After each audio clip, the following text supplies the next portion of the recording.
Right, good afternoon, good evening, good morning, good afternoon, wherever you are. Good day all. Now, as you know, we have a mystery. He's not a mystery now. We've got Steve from SK Crafts who's here wigging for us tonight. So welcome along, Steve, and thank you very much for doing it at such short notice. Thank you for the invite. And we have the usual reprobates in the background there. We've got Rob, Brian, Justin and Amber. The rose amongst all the thorns. Oh, that's me you're talking about. Hold on a minute, that's me you're talking about. Right.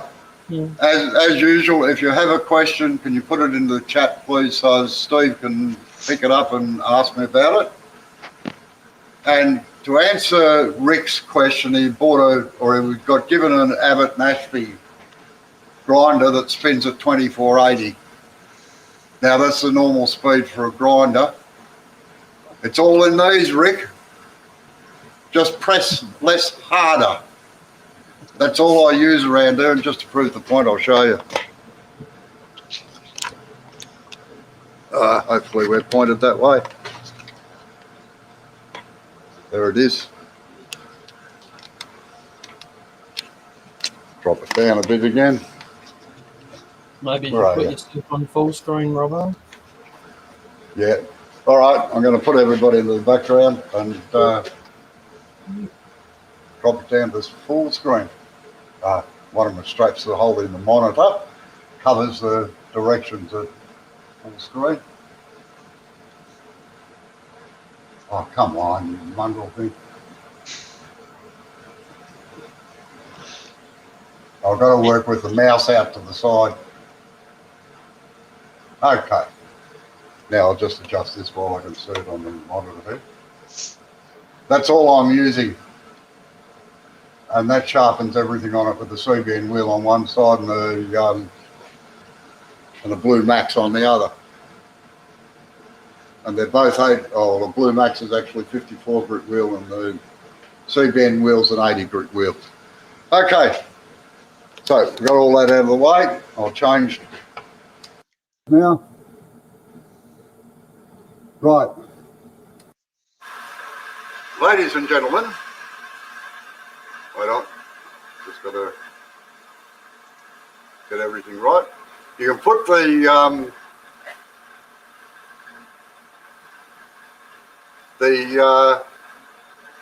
timber that isn't square in the lathe, the 45 by 45.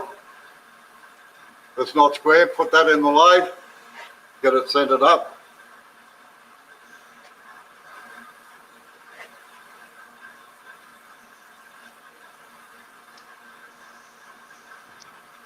I'll have to make one not square. Hey, I was about to say, you tell us instructions in the group chat, and then you throw a deep end by saying something. It doesn't matter. If it is square, just put it in the lathe, all right? It's there like it's in. Already. You pedantic mongrels. Insubordinate children. You never said anything about round. What's this round thing?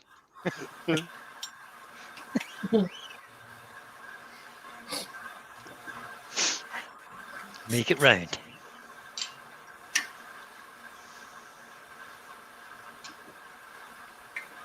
I noticed that Rob's been watching Alan Batty. Seen that? Yeah, that actually is a video I highly recommend. Unfortunately, before Alan, fortunately, but unfortunately he died, Alan and I used to converse quite a lot with emails because he was another real turner.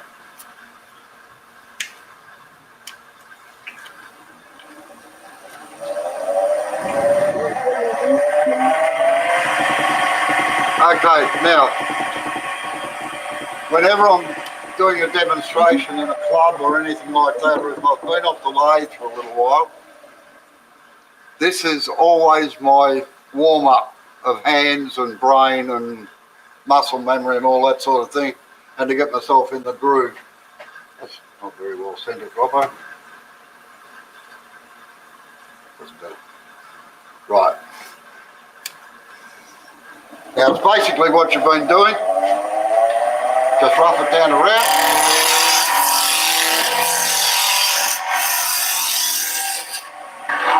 Mark and do a planing cut.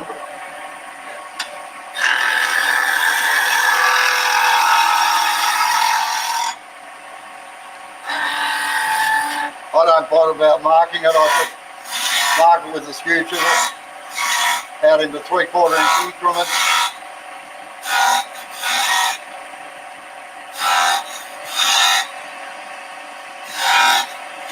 Now this time I want you to do something different when you're doing this.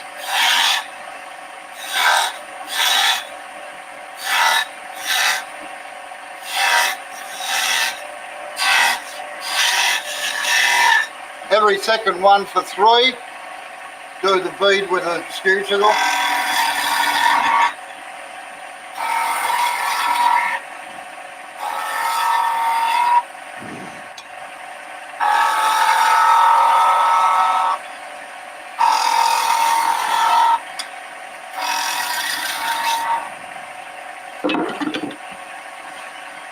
Three with a gouge.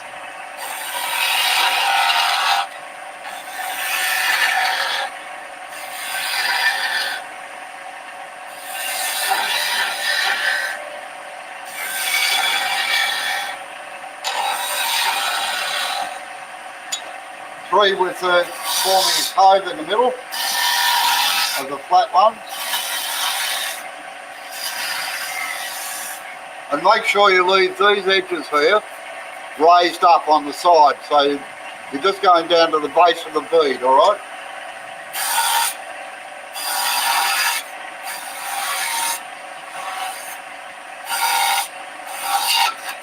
Not like that. And then leave it like that. Okay, away you go. Away you go, he says.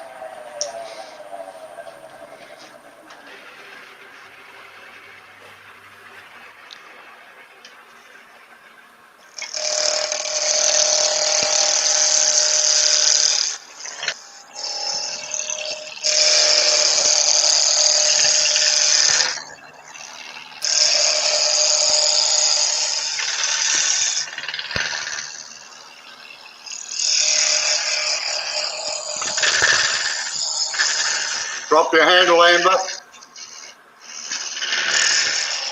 Not scraping it, you got to cut it.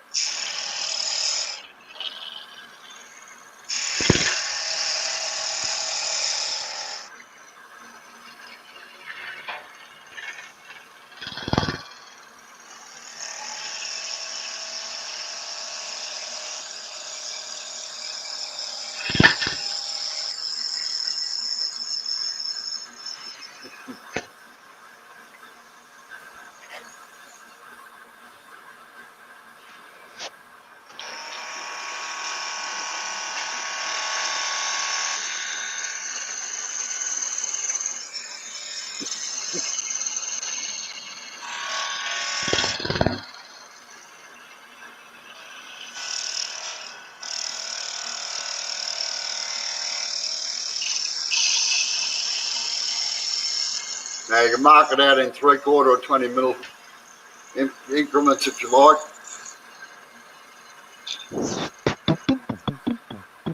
So as you give me a hard time about round bits and square bits, do it with a rule, thanks. I'll fix you a lot. Yeah.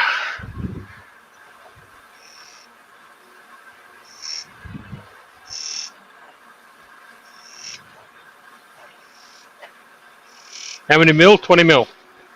Yeah, 20 mil or 3/4 of an inch, depending on which side you're on.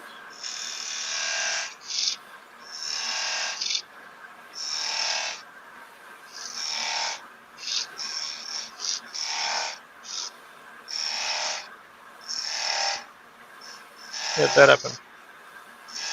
Okay.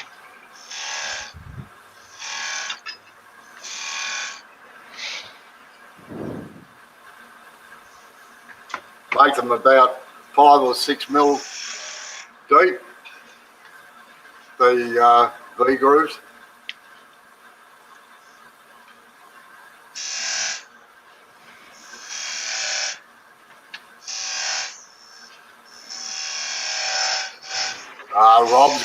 Rob's got the right idea. He's got a set of dividers marked out. That's good. It's thinking ahead. Want to watch out, Rob. You start getting quick.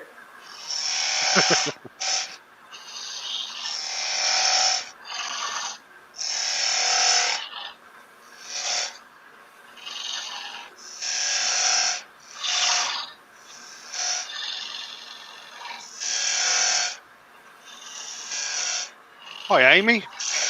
Amy's just joined us. G'day, Amy. How are you? To those in the chat, normally we do not run through the chat like other channels do on this because we've got to start getting going on all this lot turning. So we aren't ignoring you. My good A all covers everybody.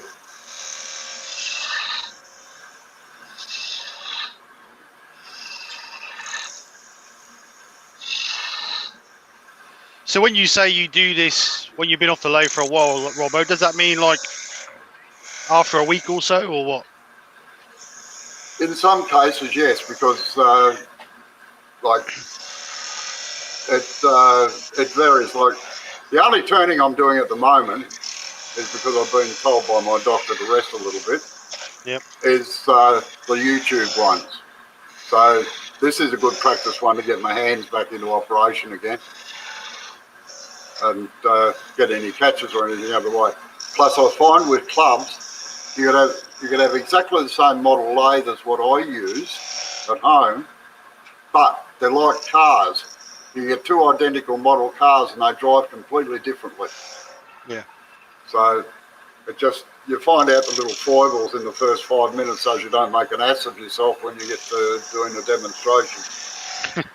It's easy enough to make an ass of yourself anyway. Well, it's part of life though, isn't it? Yeah. Hey, Rob, every second one, not every third. Have to do 3 1. Aye, 3 with the skew and 3 with spindle gauge. Yeah, three with the skew and then 3 with the gouge. This bit of wood is all scientifically worked out, you know.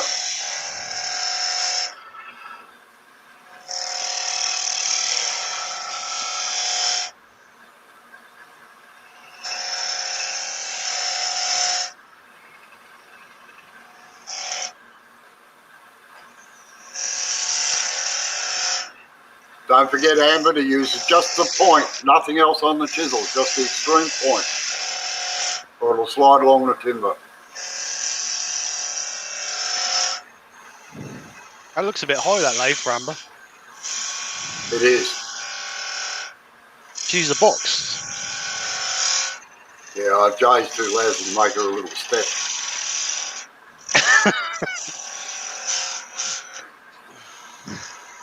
No, actually, Can't believe he that. would have had another lathe by now or next weekend.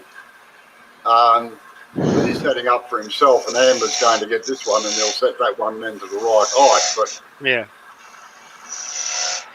unfortunately, COVID's got in the way. We're in our whole state is in lockdown now. Oh, really? New South Wales, their whole state's in lockdown. And massive restrictions put on everything. They've closed all child minding centres and everything because Delta's just running rampant. Did I see there was some trouble somewhere in Australia this morning or last night? Some bit of rioting or something? Yeah. The ones that reckon it doesn't do, and unfortunately it's the professional rioters that have been brought in as well. 8 police ended up in hospital, and I got no time for them, I'm afraid. That was on our news this morning, Rob. Yeah. Right, what do they have to do now? Coves. Pack of drongos they are. 3 coves. Yeah, 3 coves.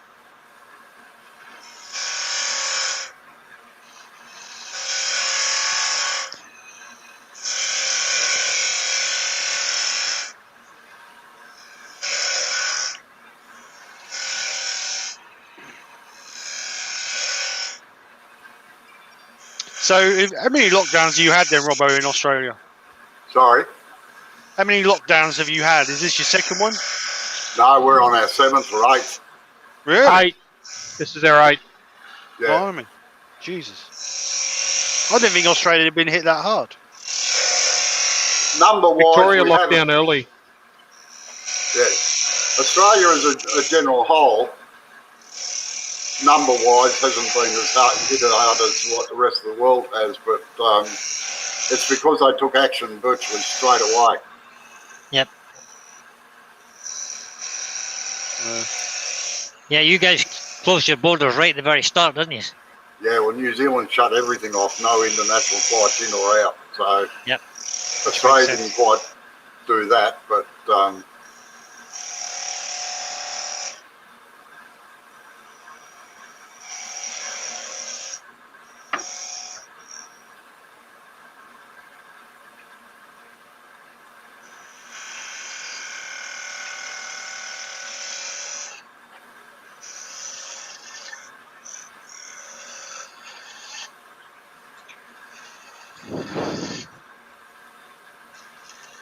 Oh, look at that big skew mark on there. Oh, there was a catch. That's all right. Thread cutting's next week. Keep that.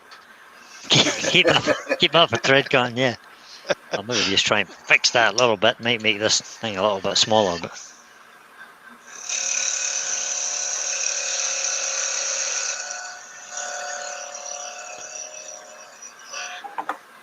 Dr. Bob's joined us. Hi, Dr. Bob. Welcome. g'day, Bob.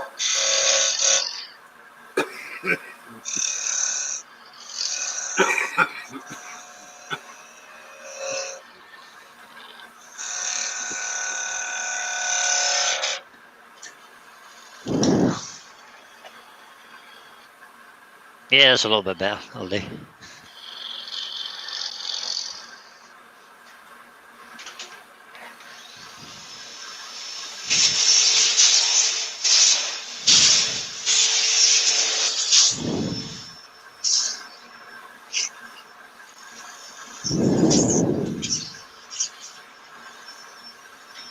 Right.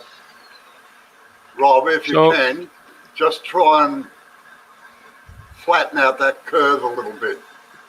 They're a little bit sort of sharp down the edge in the codes. I'll take you off full screen for a second. Do a bit better.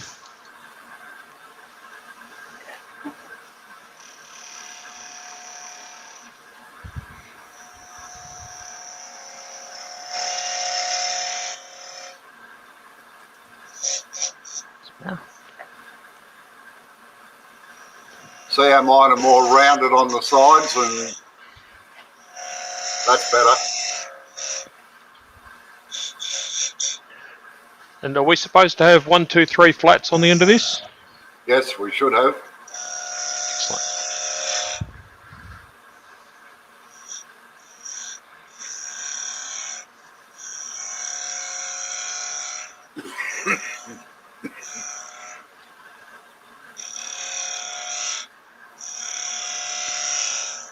Sorry, Darren, I missed you coming in. Darren Kelly's just joined. Well, a little Darren. while ago.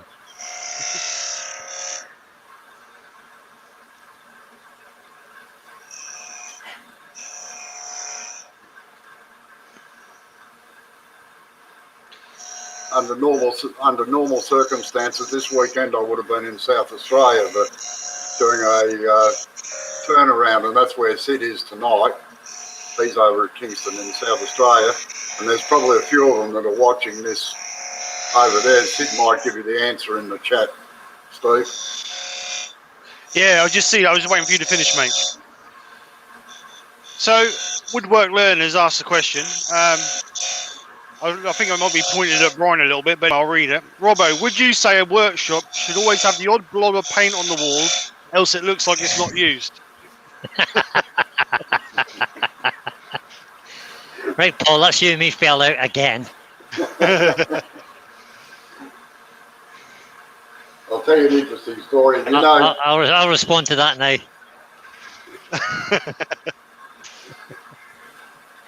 I got a spray painter friend in Sydney. And as you know, they clean out their guns and everything against the nearest wall or gate or fence, whatever they can find. They just fill the guns up with filler, with thinners at least, or if they're testing colours and that, they'll do it down the... Anyway, I had this galvanised iron gate about 10 foot wide. Yeah, that's good, Rob. And I'd had millions of colours on it that had all run down the gate and everything like that. We're sitting there having a cup of tea one afternoon, and a lovely young lady came in and she introduced herself, and she was an interior decorator. She wanted to know how much Val, his name is, how much Val wanted for the gate. And he said, "What do you mean?" She said, "I want to buy your gate because of all the colours. It looks like a Jackson Pollock, you know." And he said, "You're joking." And she said, "No, how much do you want for it?" And just jokingly, he said 10 grand. She said, "All right, when can we pick it up?" Take it with you. She transferred the money on her phone while we were there, and we had a new gate up by that afternoon. 10 grand for a gate. No, they had a big foyer in a building somewhere, and she'd been looking for something to hang on the wall, to break up the wall, and that was ideal. Dear. So I've got a door, but nobody's wanted to buy it yet, where I've tried out paint. So Darren's joined us. Hi, Darren. Oh, good day, Darren. All right, how are we going, folks? Pretty good. Yeah, Amber's just about got her gouge right. Good on you. Now, put your coves in with the gouge. Or have you got the coves in? They need to be a little bit deeper, Amber.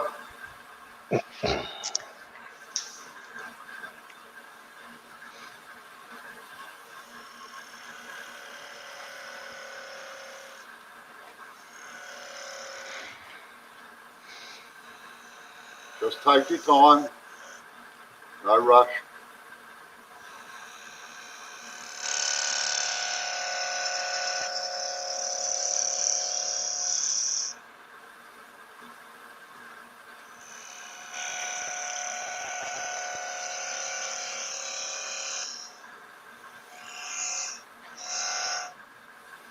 Yours are looking good, Justin. Mr. Hartwood, he's going very well there. Except he's modifying them now. It's called redefining the shape, I think. I'm just Rob, tidying up good? a wee bit of tear out in the bottom. I'm just kind of trying to fix it. Yeah.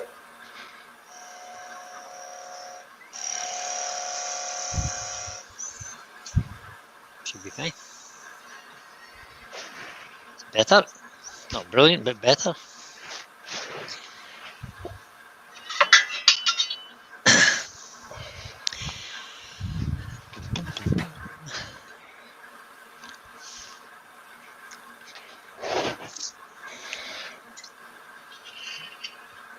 Okay, that looks better, Amber. Right.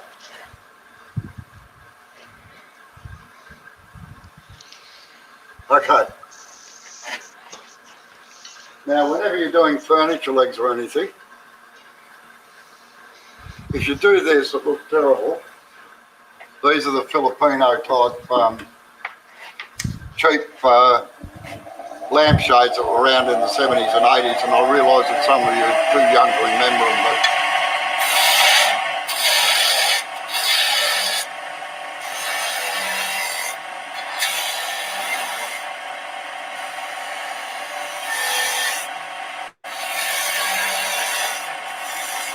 the cove just ran into a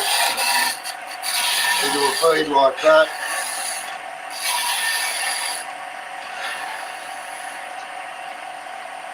And as you can see, that looks pretty terrible. It's just, besides which it makes it very hard to actually copy them like that too, to get everything in the right place. So what we do is we insert a fillet in. I know what this is.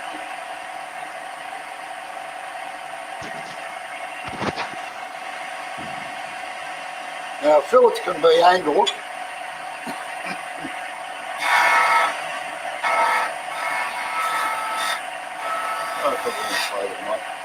Like so.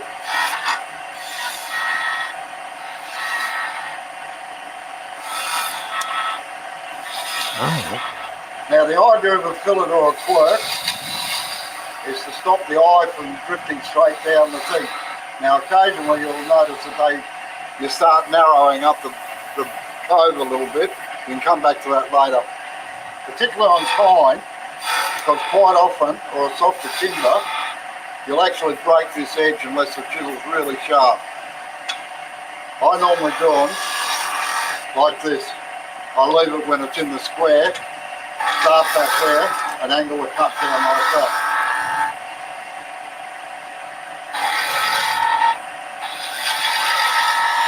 And that's what you're going to do now. Is on those 3 square ones,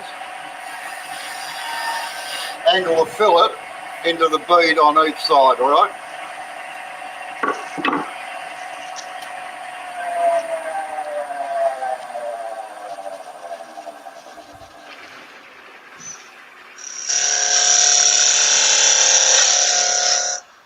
Did you see the comment from?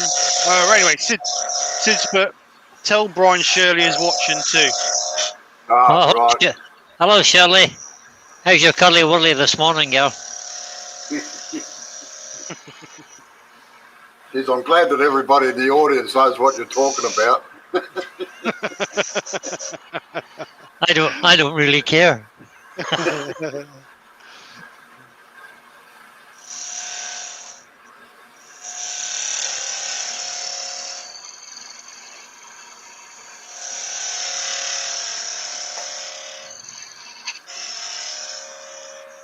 No, on the ones that have coves in them, Brian. Ah, now you tell me. Yeah, take the edge off the ones on the coves first. Oh, this one, okay. Yeah, on all 3, All and right. then come back and do your angle cuts on the other one.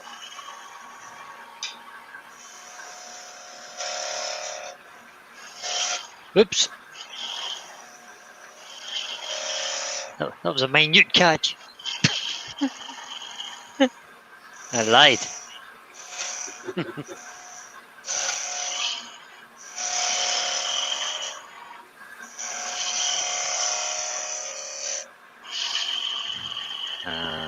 Don't know how to fix that. Don't worry about it.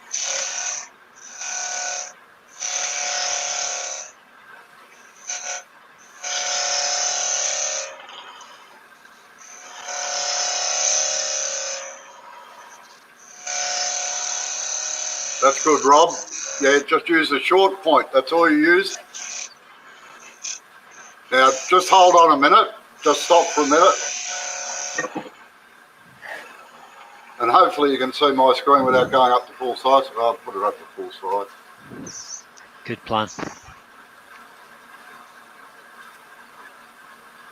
Now, you'll notice that it's very, very hard to get contact with the short corner. So what you do is lean the chisel on a thing so the contact's back here to give the bevel support up here until you get the cut started. So I'm actually sitting on that bead there at the back of the chisel here. I'll just change cameras right on.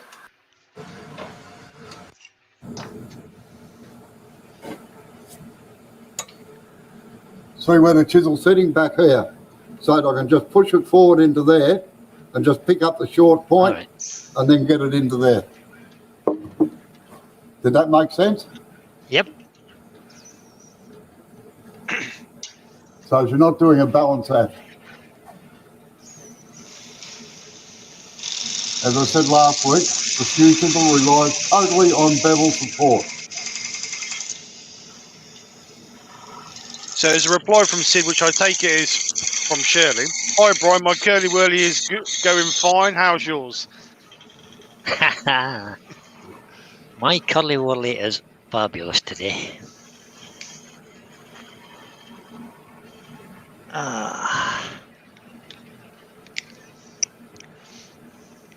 I've made a very good job with these cuts, man, even tomorrow.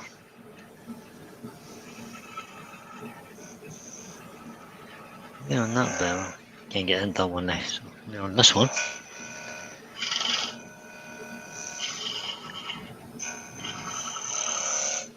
Just angle the chisel around a bit further, Brian, towards you. So the blade of the chisel is actually sitting on the cove behind. On the bead at least behind. You can get to him. Try it from this side. Yeah, you're working on your hand. Oh, I'm not getting that.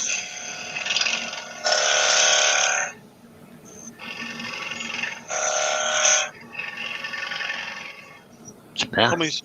Tommy's workshop's joined us. Hi, Tommy. G'day, Tommy. Geez, he's not fishing. Or maybe he is. Yeah, maybe he is. He says can't join, but listening. So yeah, could be fishing. So Sid's asking Brian if him and Shirley want a room.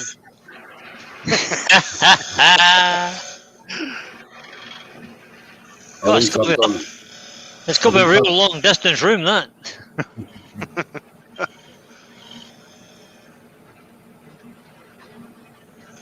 Don't worry about your coves, Rob. You can do them again afterwards. So Tommy's fixing the camper van. So Oh, yeah. Neil M is joined. Hi, Neil.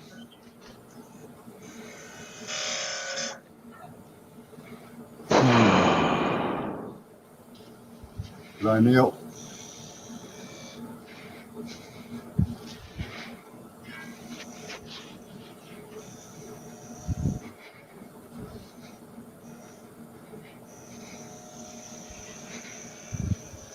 That's good, Rob. The fillet should be subtle, not in your face. So Yeah, well, if you have them too wide, they look terrible. So, Yeah. and you can easily go back and do them again. So do your cove, after you've done that, do your coves back again and then do your angle cuts on the last 3 bits on the end. Put these combs back in again now. Rob, make sure you twist the flute open. You're doing it right that way, but you tend to keep the flute shut when you're coming in the other way.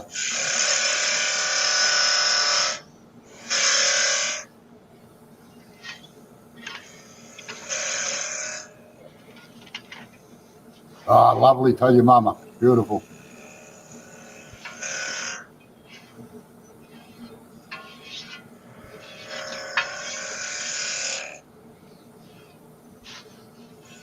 Where's your angle bits, Jay?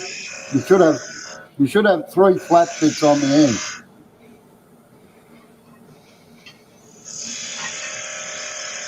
Okay.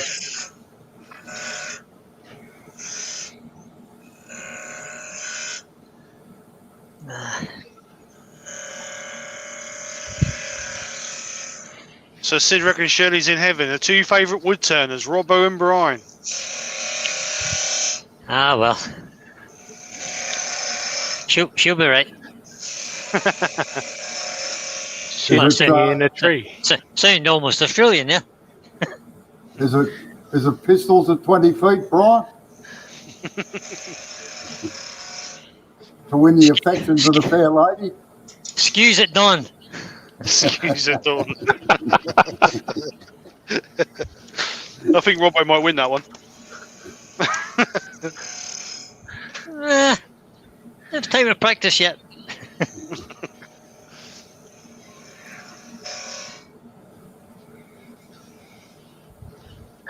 Robbo, what do I do with these?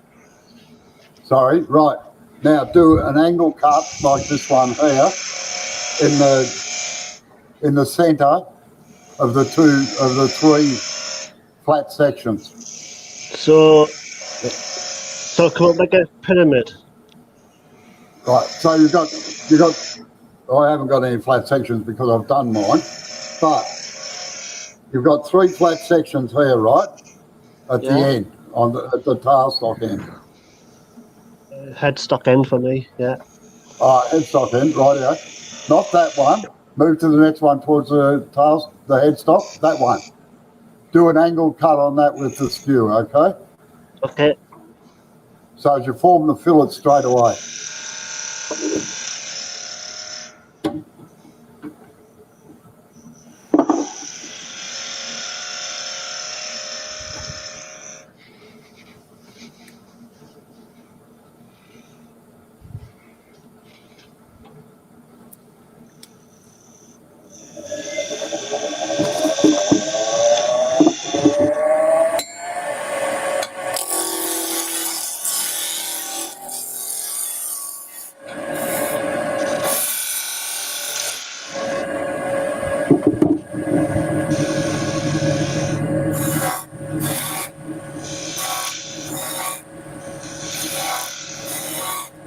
If you just watch the screen for a minute, I'll show you what I mean.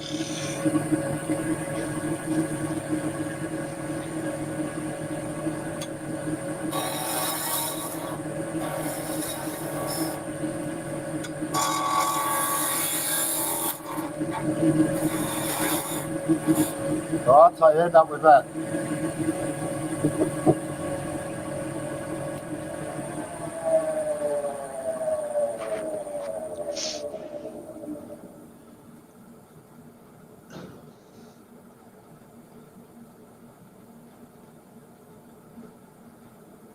Right, Justin's done his. Brian's done his.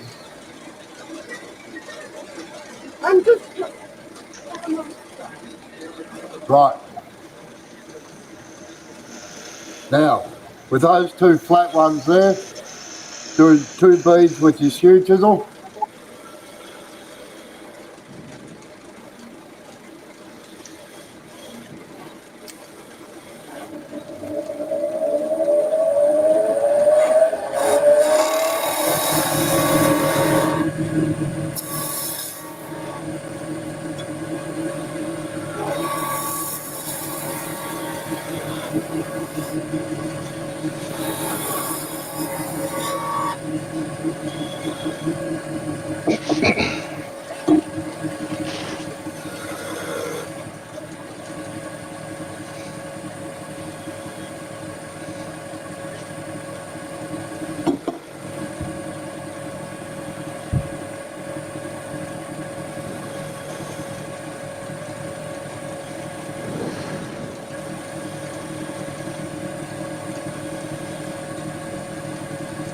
Rob, make sure that that angle cut meets the bead at the bottom. Or you bring your bead down onto it.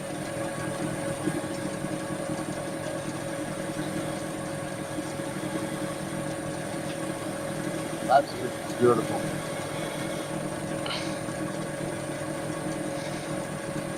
Right.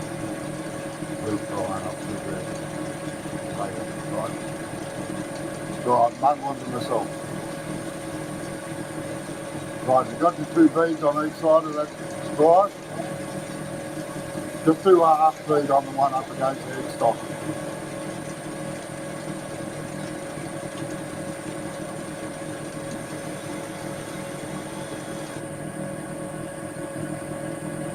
Now, Amber, you've got to lay the chisel here. Look, just watch the screen for a minute. Change cameras again. And I'm on.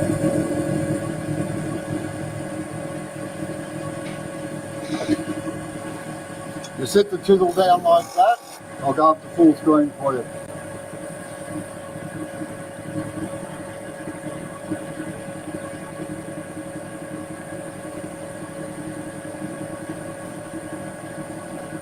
Down like that, flat, and you slice it in like that. Just with a short point.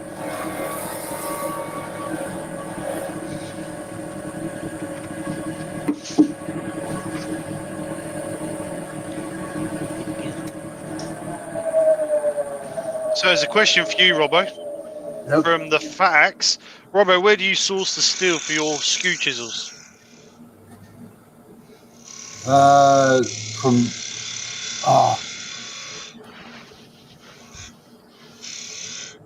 I get it from Dandenong South. But if you look up Bohlner, Bohlner, Steel, Melbourne, or Dandenong, it should give you the place. It's in the Hammond Road in Dandenong South. I don't know where Fat Max comes from. I think he's under a pseudonym in here. Right. Okay. If you can give us your location, Fat Max, that might, or Fat Axe, that might help.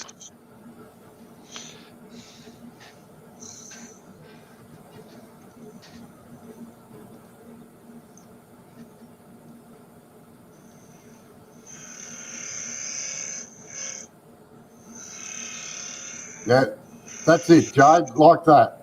Right. So Fat Axe is in. Use the short point. Sorry, what's that, Steve? Fat Axe is in Melbourne. Yeah, yeah. Melbourne's only 600 acres. Suburb, please, Fat Max.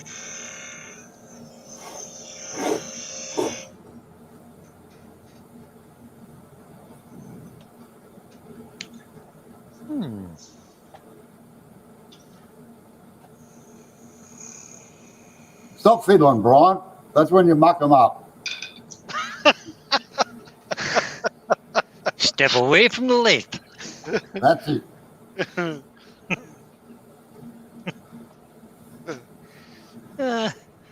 Right now, see, right, on that angled one, in between the two beads that you've got there, you can put a cove in there now. No, the angled one that you cut, that looks like this one. Yeah, all right, you got three of them. All right, put 3 beads in there, that'll do. So Fat Axe is saying Sunshine West. Oh, yeah, right. I'm not familiar with any out there, but I got a funny feeling I know who it is now. I'd like to put a cove in here or a bead in here. A cove in on the angled bit. Yeah. So to form it with the fillet, right? So you don't go right out to the bead, so you end up with a fillet on each side of the cove. Yep. Right, that's looking pretty good, Amber. Don't worry about that bead there. All right. Just put a cove in the middle of that now. That angle. Oh. You've got to use the long point down, Amber, if you're going to do that. Right, now short point down if you're going to do a bead.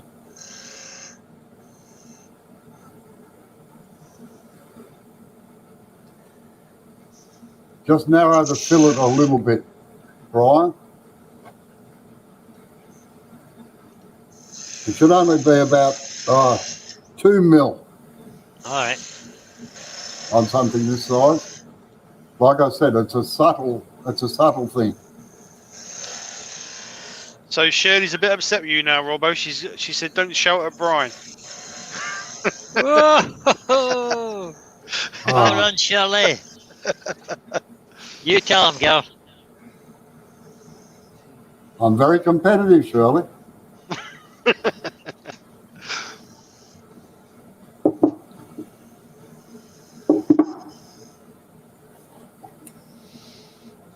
little bit better looking.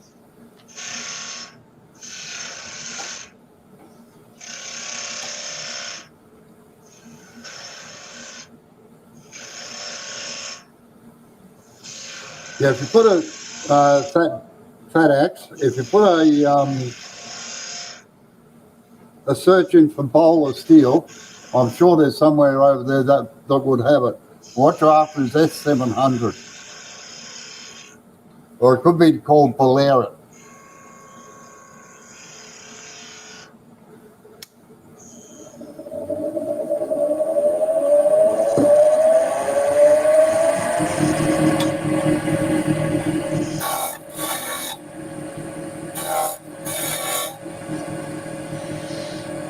Right, gentlemen and ladies, can you just take the tops off those beads, please, when you get that code formed?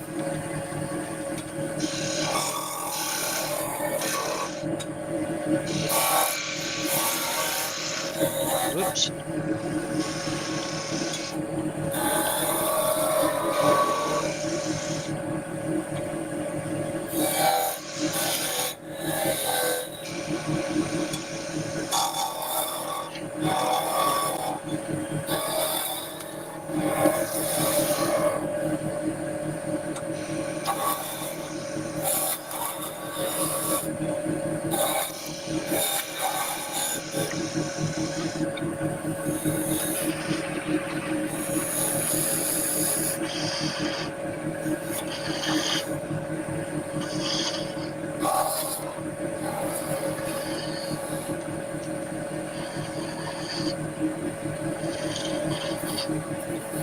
Ooh, this dog.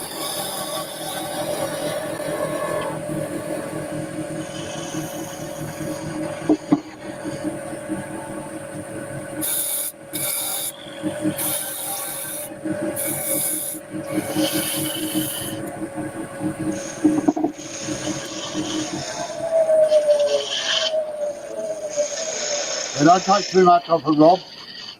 That's fine.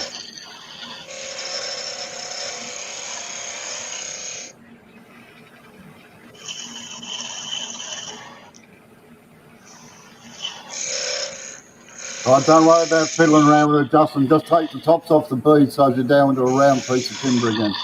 What? Oh, just scoot across. Rightio. Yeah. Just back to a round piece of timber. Sorry? You can use your roughing gouge if you like, Brian. Oh, all right. Or you can do a peeling cut, I don't care.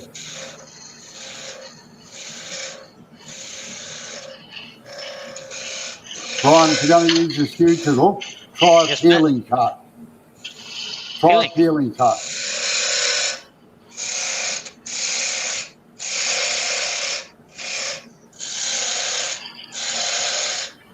Rob, if you keep going like that, you're going to end up with a toothpick.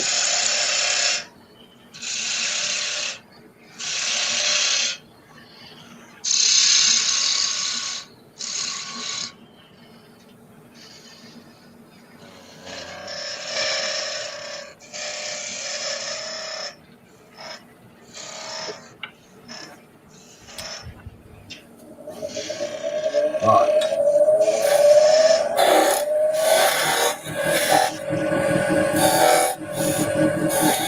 You want to make this flat?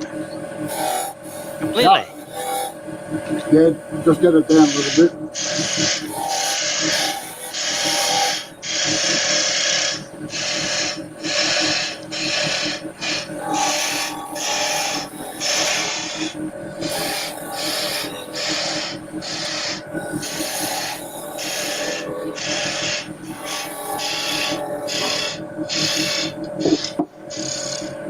It's going to be a skinny piece of wood by the time I'm finished. There we go. Have you got a spare bit? And another piece? Oh, yeah. I've got another 3 sitting here, Rob. Sorry?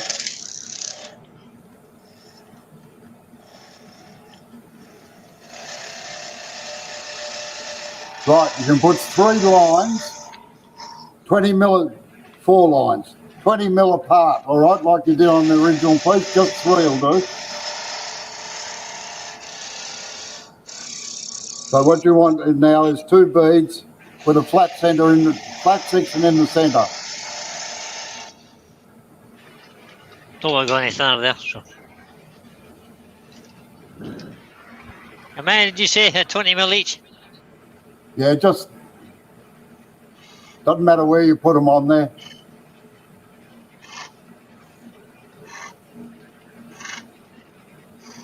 Oops. So what we want now is a bead, a flat, and another bead, all right? Bead of flat. Have a look up here. So you got a bead there, Yep. a flat, and another bead. Okay.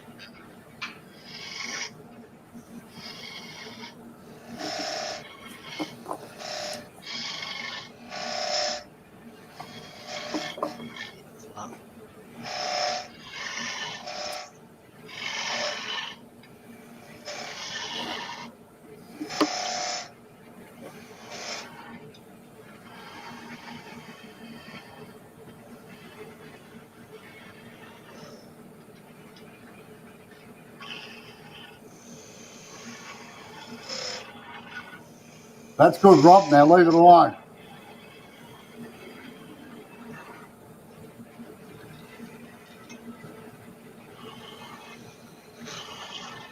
Beautiful.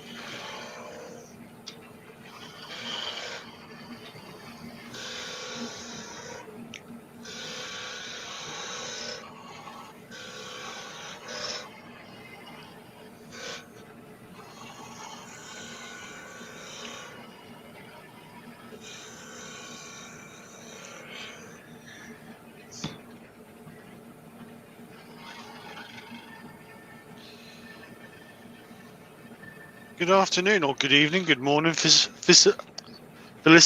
How are you? She's just joined us. Felicity's another Australian from Queensland. Good evening. The other end of Australia. She's Evening, Flick. I forget her. Does some nice stuff actually, interesting stuff too.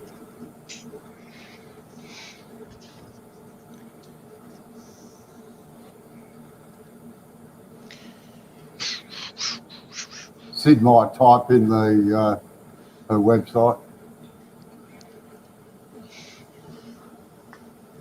Is she on YouTube or is she just? Yes, she does have a YouTube channel as well.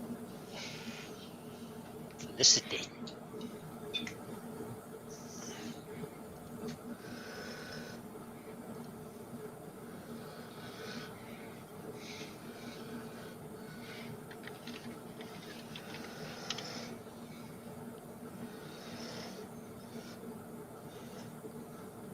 There she is.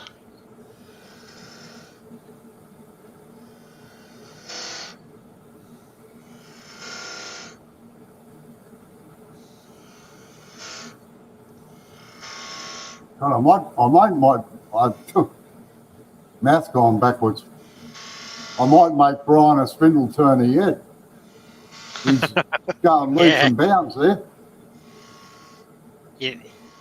We've got a long way to go, Robbo.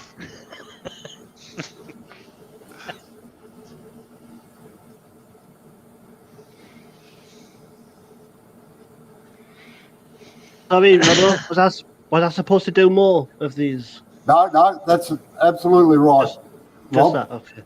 Right. Now, in that centre bit, if you like, the flat bit, you can put a cove in, all right?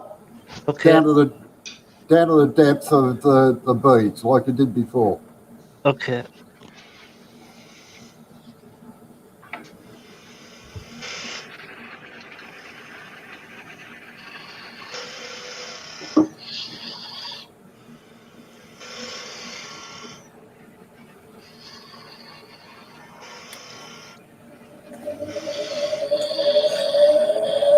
Got to remember where I am.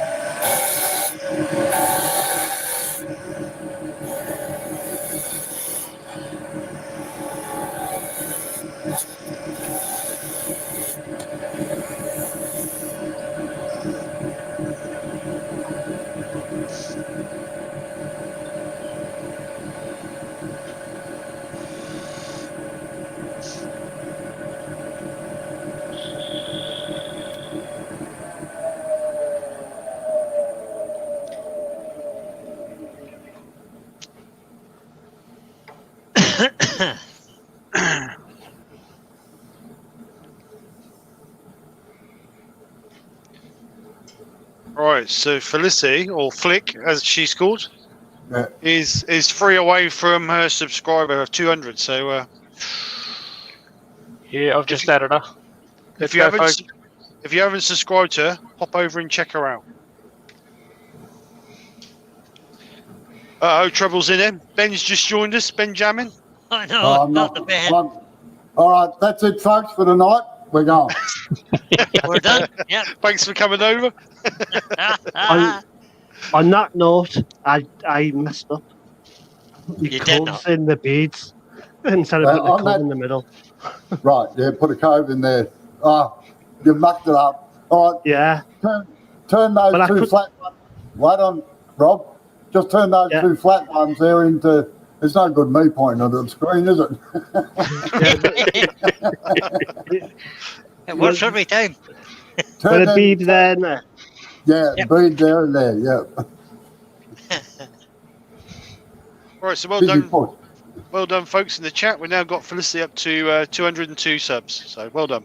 Very well. Very good. Excellent. Just when you're There is- talking about It reminds. subscriptions. Sorry, Rob. Brian? What was that? Sorry, Matt. I didn't want to interrupt you there. No, that's all right. Just when you're talking about subs there, I had a magical Yeah. figure of 550 this morning. Yay! Oh, well done. Very good. Well done. Nice. No, me pointing at the screen reminds me of people on the phone giving directions to people. You watch them, Yeah. their hands are going left, right. Yeah, could you turn left there? No. Indeed. I do it all the time, Rob. I'm around a chat with maybe Steve or Mark or somebody, and you kind of try to point in the screen to show them what you... What are you looking at? That used to be my favourite entertainment in restaurants. You'd see somebody in the phone and their hands were making all the movements. So I'd put the conversation in. Yeah.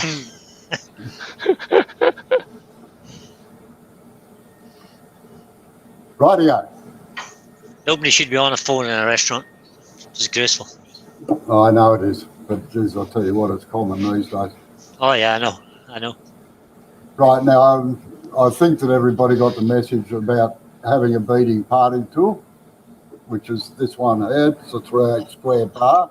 But, If you haven't, yep, beautiful. And I know Jay's got one. Yep. Justin?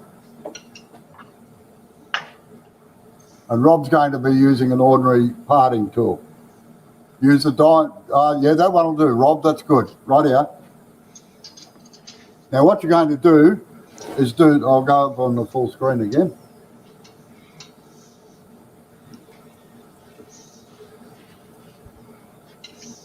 Rather than use a skew for doing this one here, sometimes you've got to get them flat. Now, you can't get a skew in there. So if you use a beading parting tool like a small skew,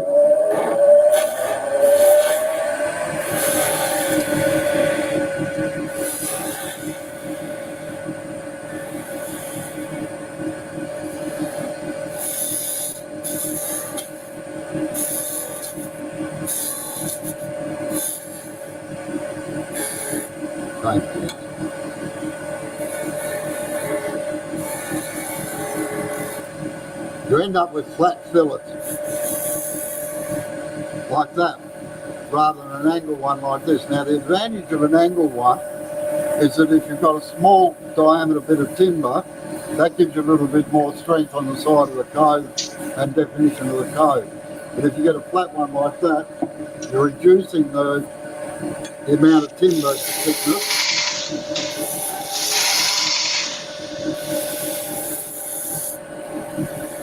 And then just finish off the cove like that. all right. So use the parting tool like a skew chisel. Don't scrape it or you'll tear the sides out of it. Don't ask me how I know. Welcome, Copperal. Welcome. Thanks for coming over. Rob, I think. Rob, is it? Or Yeah, Dave? Rob. Yeah, it's Rob. Rob, yeah. That's it, Rob. Beautiful. Don't worry if you destroy the cove. Always start from inside the cove and work towards the bead. Never from the bead out or you'll tear it. Yeah, that way, Amber. Back towards that, no, do the high side on the bead side. Keith Circular Wood, welcome. G'day, Keith. Yeah, do that one towards the bead.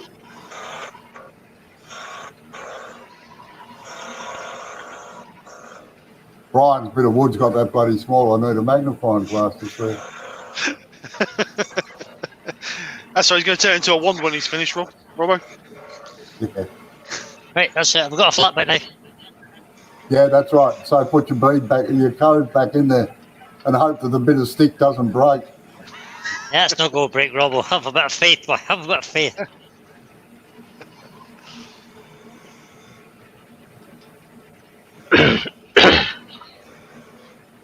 getting that thin. I'm going to have to drop my toe rest.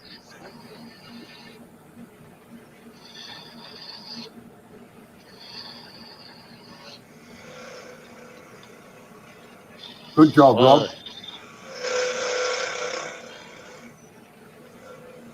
This is going to be one thin go. Yeah. Oh, you're finished with this bit now anyway.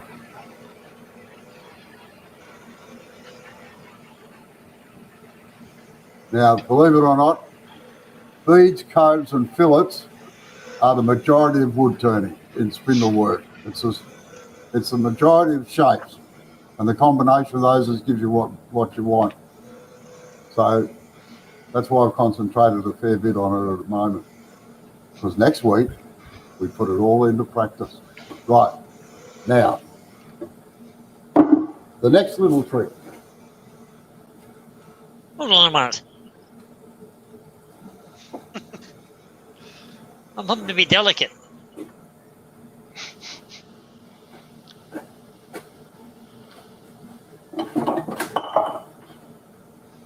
Touch like an angel's kiss. Ta-da!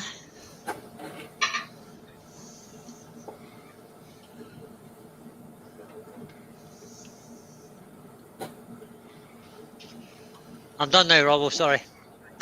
Rightio, yeah, take that out now.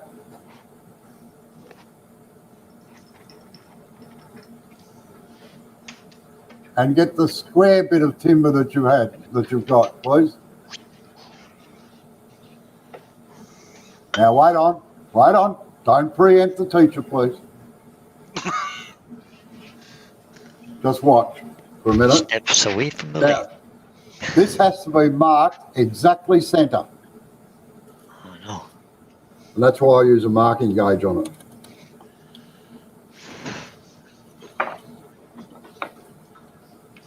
Because I find even if you use a proprietary centre finder, in a lot of cases it's not quite centre because it's got a pencil mark down it. The advantage with the marking gauge is if it's set properly, it leaves a nice little dimple where it crosses. And then you can insert your punch into it or your rattle or whatever you want to put in it and get it exactly centre, as close to centre as you can get it.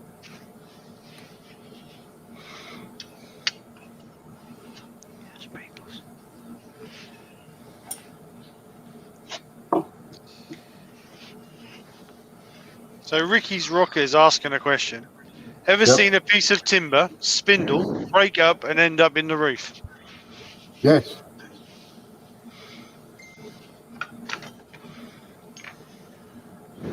I've seen it on a number of occasions actually. But there's only one thing about it, it's all operator error generally.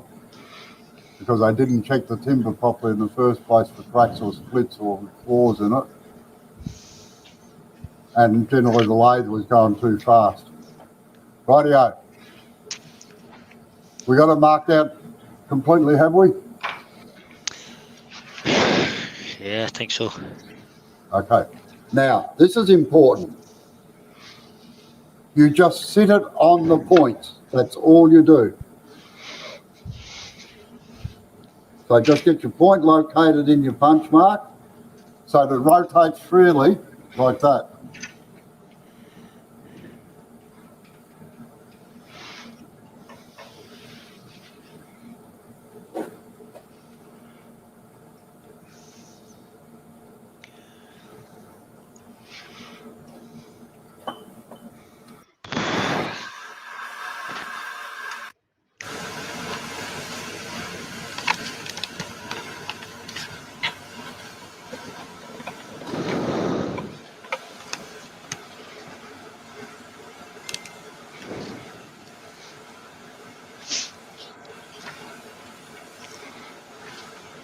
Yeah.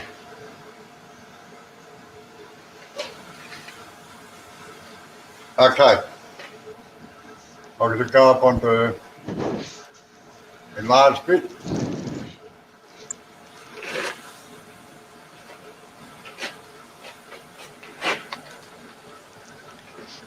Whoops. Ah, you mongrel, I just switched the camera off. Right. Okay. Using your skew chisel with your long point down. Pinch it between your thumb and your forefinger. Get it up to the rest and just get the point located so that it hits one corner. Now, if it hits the corner too hard, you've just got to move it back a little bit. But you must keep this locked to the tool rest so that it doesn't do this, in and out.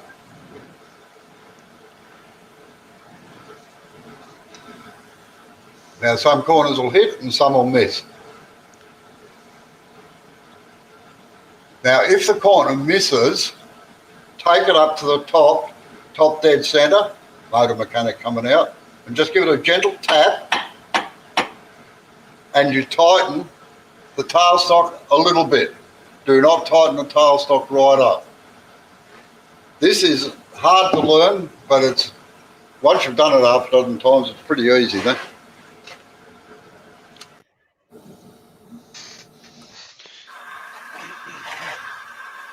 And take yourself off. So Pete, if just the trees just join us, hi Pete, and make it Right. 238. Oh, Don't forget to tighten your tailstock after you've knocked it, or it'll just fall back into the old hole. right. And you've got to do both ends.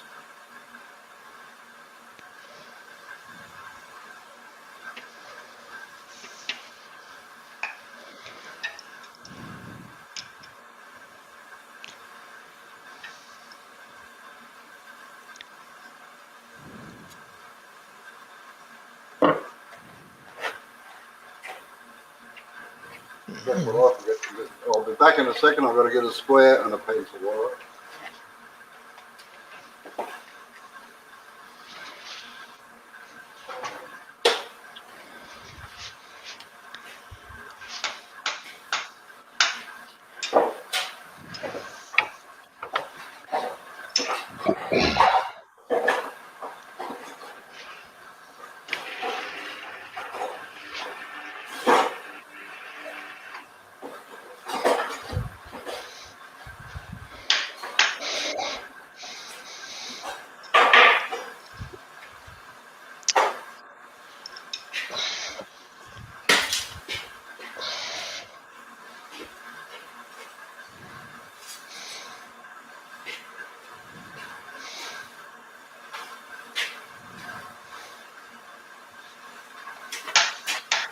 Right, when you've got it hitting all, hold on, put my ears back on a bit handy. When you've got it hitting all four corners, well, pretty close, Yeah, then close you can enough. tighten your tailstock up. Close, but I don't think I'm going to win any coconuts.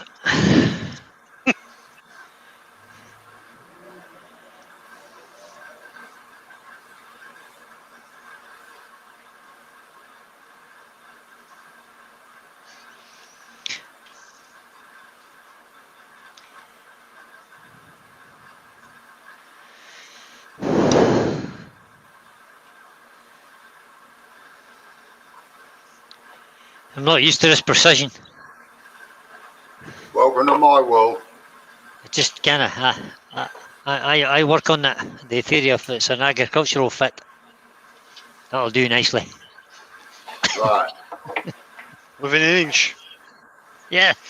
Oh no, yeah, it's not as bad as that. Half an inch. Give me a. That's all right. I've had blokes working off a calendar, I reckon. Inch is as good as a mile. Rightio.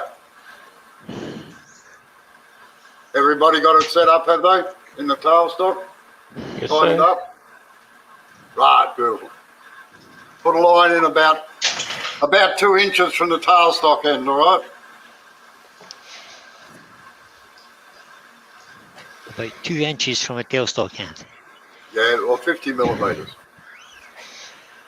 I know what 2 inches is. 2 inches from a tailstock end. With a pencil. Yeah, pays to put a line on it.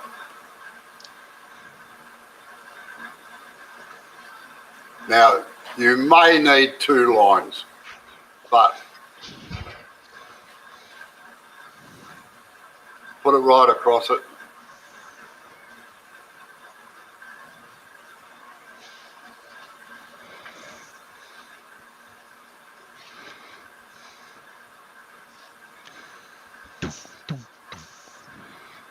Right, now about another 1/2 inch up towards the headstock, put another line in.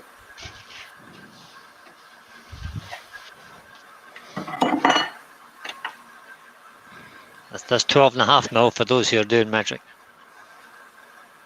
Now, Rob, it only pays to put 1 line on that side because getting rid of those lines after you've turned it makes it very, very hard.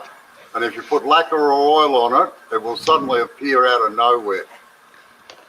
It's the best disappearing trick I've ever seen.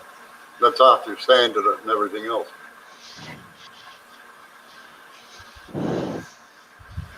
Now I'm going to show you one way of doing this, and then I'll show you another way. You can use your spindle roughing gouge, provided it's sharp. Let's go up on the full screen again.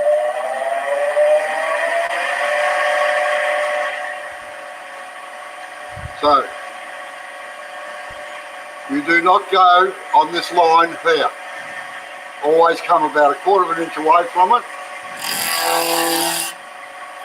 Sweep up one a little bit with the spindle roughing gouge. This is actually the top of the pommel right here.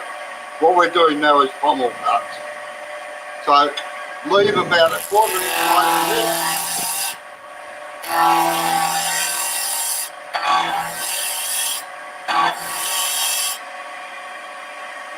And if the chisel's sharp, that should leave a fairly good edge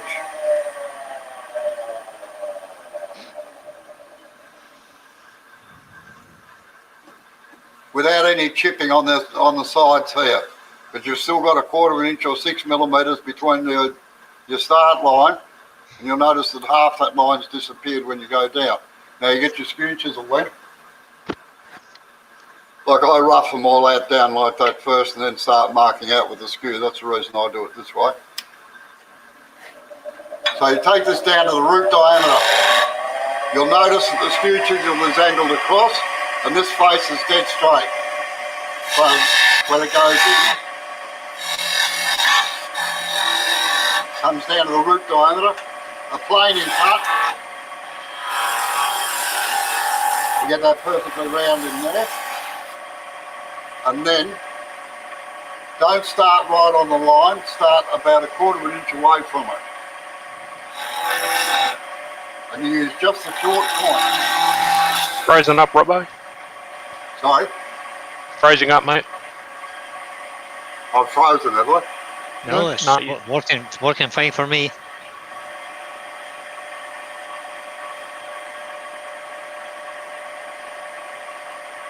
You right there, Justin, or not?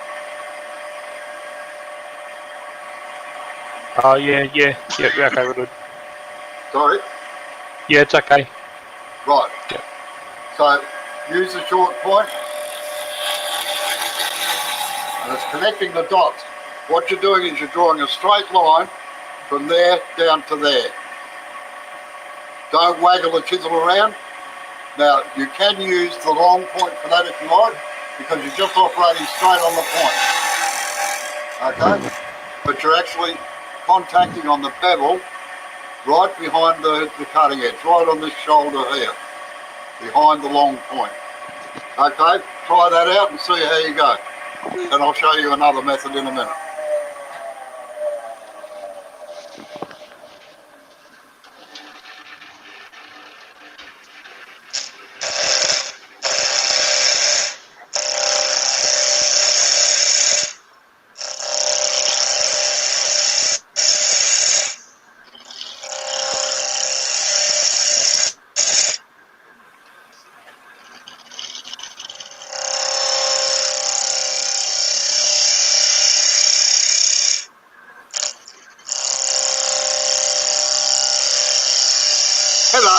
Hello, Nikki.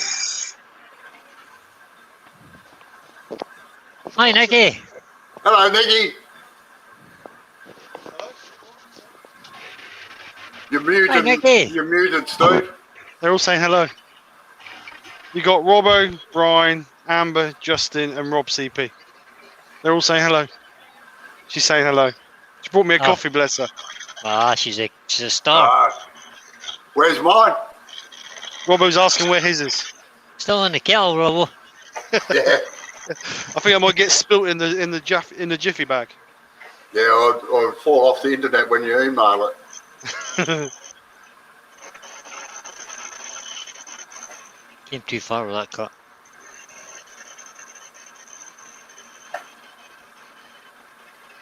Yeah, and you haven't come down to the line, Brian.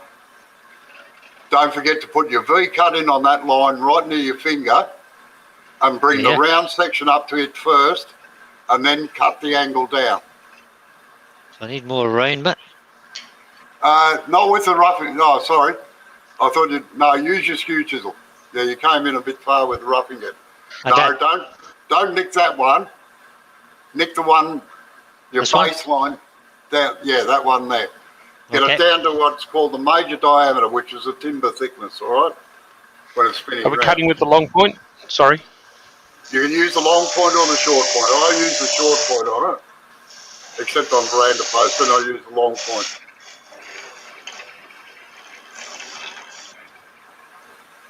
What you're doing is aiming between those lines with a straight line.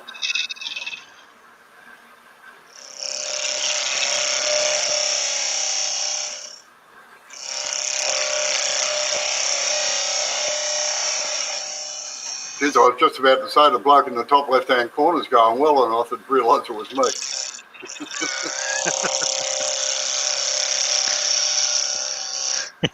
This is the only thing that annoys me with StreamYard is that you can't put the earworms on a separate, like where we've got 6 like this.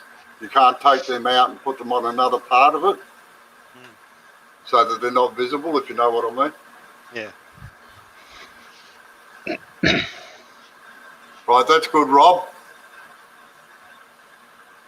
Right, now get the tailstock section down to round with your skew chisel, right? Yep. Come on, Right, that's looking pretty good, Amber. Yeah, don't worry about that, Rob.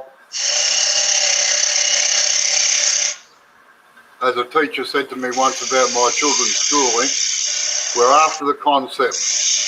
There was about 14 spelling mistakes in the essay that he'd written. Now, Amber, you've got to go get your skew chisel. I'm pointing at the screen again. And where your baseline is, use the long point, put V cuts in to get it down to round, all right?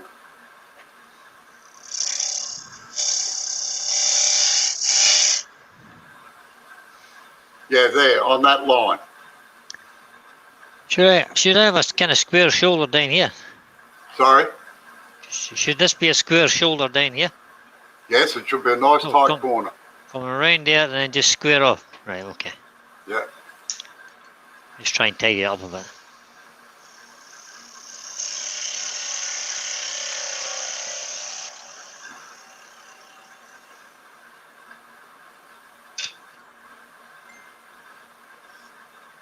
Yeah, make sure you don't get a flat where it intersects the square to round, otherwise it looks terrible.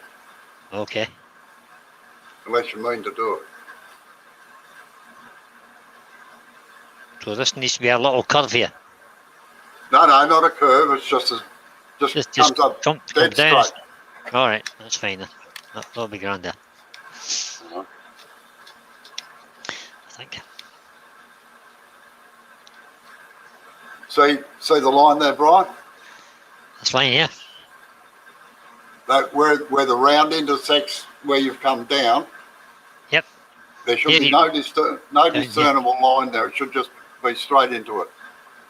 Oh, Justin's dropped out. How am I going to get that to do that? He has a little bit of trouble with his setup at the moment. He's still sort of experimenting with it. Ah, right, okay. All right, wait on. I'll have to.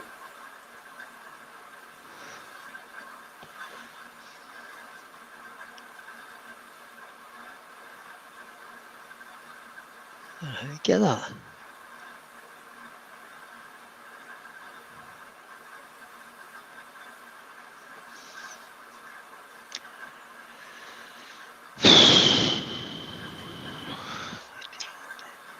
Can you just tell me when he comes back in? I hope you put a message in there.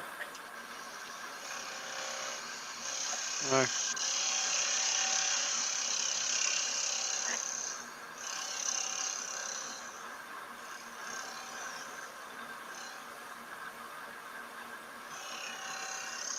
But I'd say you've been practicing, have you, Rob?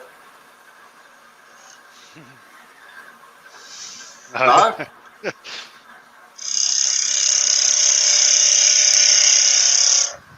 Robbo, I did do. Do you know Alan Batty's video? Yeah. I did one track of each thing. No, don't worry, you'll get a Yeah. chance. Yes, Jay, how's it going there? Amber getting frustrated, is she?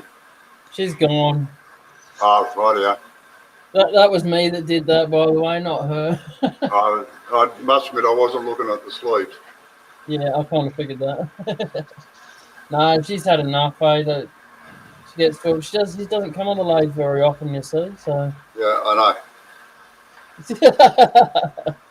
yeah, I keep telling her too. She's having a go, mate. That's the main thing. Yeah, that's know. right. Exactly. She's having a go. Yeah, she just gets too tired after an hour or so. So Right. Now that's a basic pommel cut, because all you've done is just virtually come straight in like this. All right. Now, Yep. if you come back further, I'll just mark that line.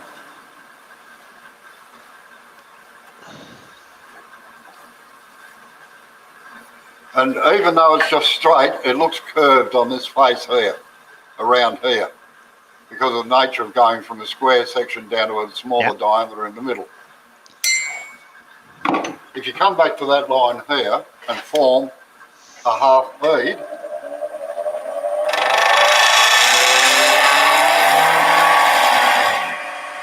like so,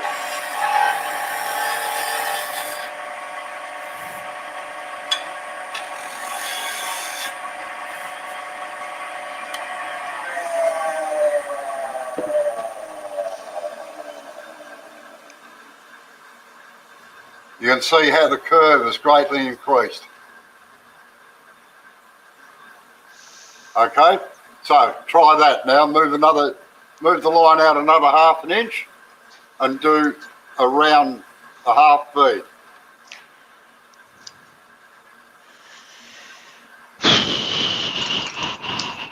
Justin just said YouTube strikes again. Is he in the background?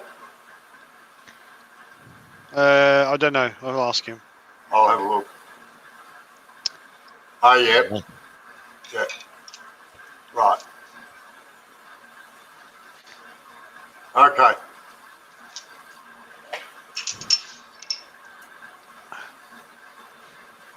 Now, Well, Justin. Oh, you've got all the lights on again. It's bright as daylight on the piece of timber. Yeah, everything's gone skew-if, but All right. Just make another line about half an inch away from the other one, towards the headstock, and then do a half bead on this face here. A half bead. A half bead. all right. Justin? So, Just can I just say, if you need any help setting your system up, just give us a shout, and if we can help you, we will. yeah, cheers, mate. Appreciate that.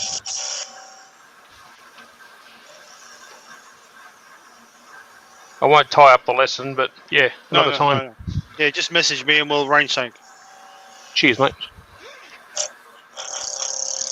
All right. Right, so what are we doing? I've marked the line 12 mil up. Yeah, mark the line 12 mil up, and then you get your skew chisel and make a half bead. Towards the tailstock? From that line down towards the tailstock, yes. Half bead, okay.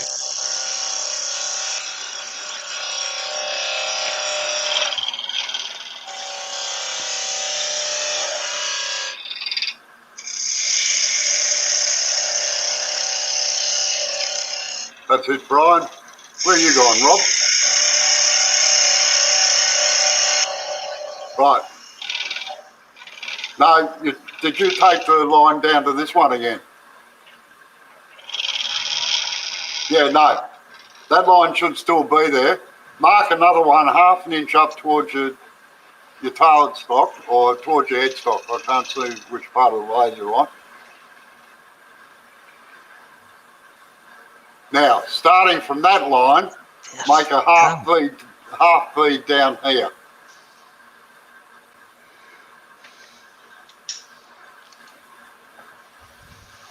So that line should remain visible across about 3/4 of the width. No, you're angling the chisel too much and you've got to roll it over. Remember, you're doing a bead. Only you're doing just one side of the bead. Yeah, that's terrible.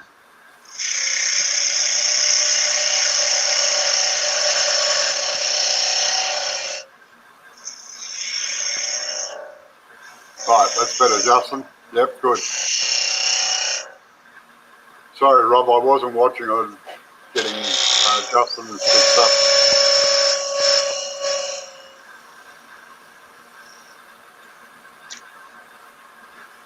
Can't get this bit in the middle. Yeah, don't worry about it. Now, the first lesson in doing legs and everything like that is always remove the chisel when you finish the cut. That way you don't catch the timber, Brian. I didn't catch the timber. That was yesterday. No, you did it just then. I can see where you got it. Right on that top corner there. Oh, here? Yeah. That's a splinter. It just fell off. Yeah, that's because you caught it with a tool. Well, like this, you mean? Oh, dear. I did it yesterday, too, and destroyed a pen. But that won't matter to you, Robbo. Well, I don't care about that. Yeah, I know you don't. You can destroy all the pens you like. Right, that looks good, Justin. That's better, Rob. Yep. And Jay up there, he hasn't done any more, so. Okay. Now, the next shape can only be done with a gouge. Can't be done with the skew chisel. Well, actually, it can be done with the skew chisel, but it is easier to do with a gouge. Why have I got two hands there? So this is called an OG or a lamb's tongue. I don't actually call it a lamb's tongue, I just call it an OG. Because you come in here,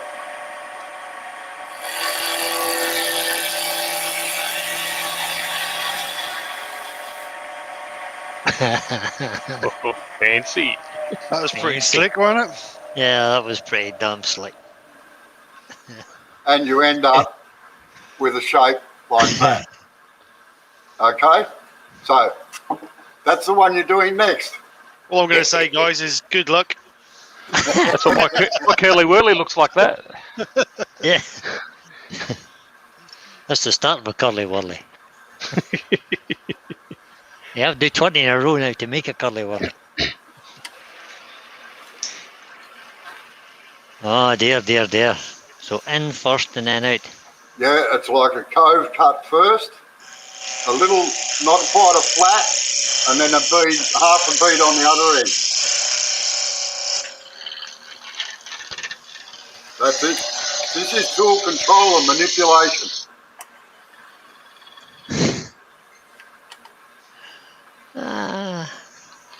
Yes. Don't worry about what it looks like down on the round part, Rob, at the moment. That's not quite right. So.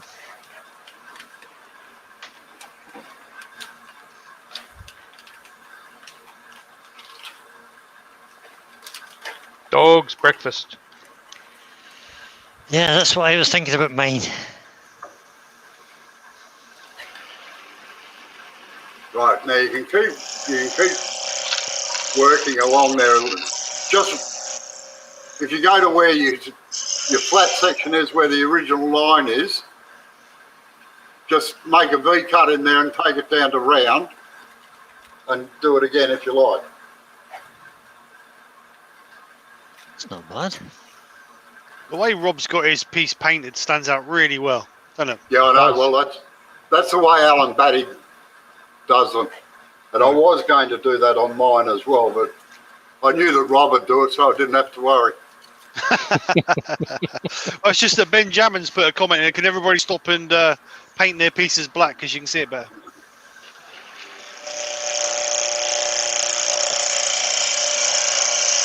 Geez, Ben, it's hard enough to get them to get the right tools together without having to worry about that.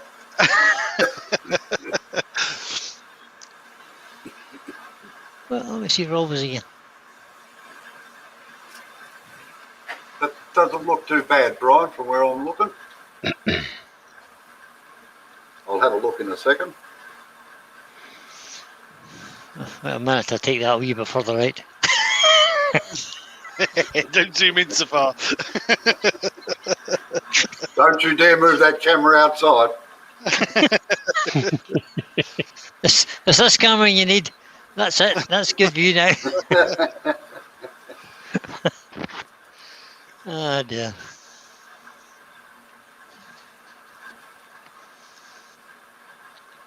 No, Ben, Rob, at least you've got to get it flat.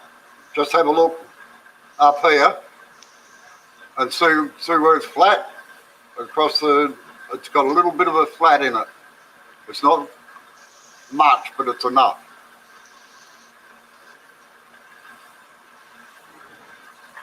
Yeah. Oops. Right the house. That doesn't look too bad, but it's to get this shape down here that you're after.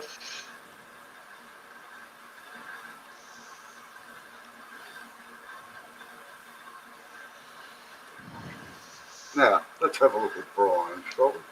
What? Oh. Don't do that.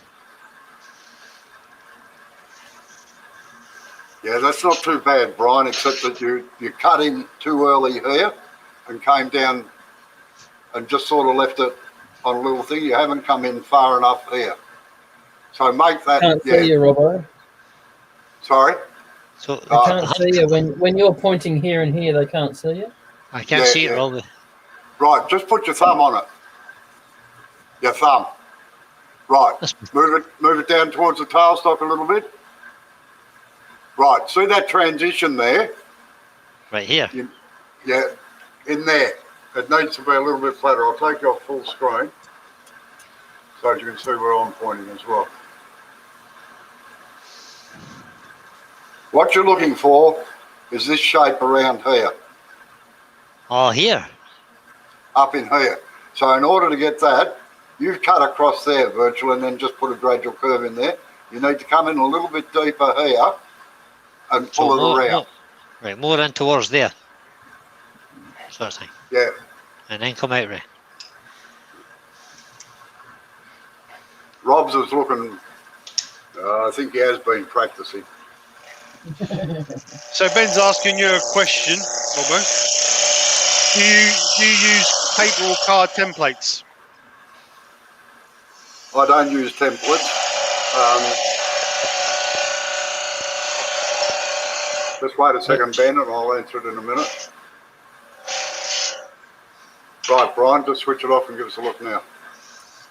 So it was just ruined it, I think, completely. I did, We went in too steep. Yeah, you've gone in too steep now and flatten it out. Yep. All right, just flatten that right out and then start another one a little bit back further, all right? Now, I don't use templates. I have a pattern.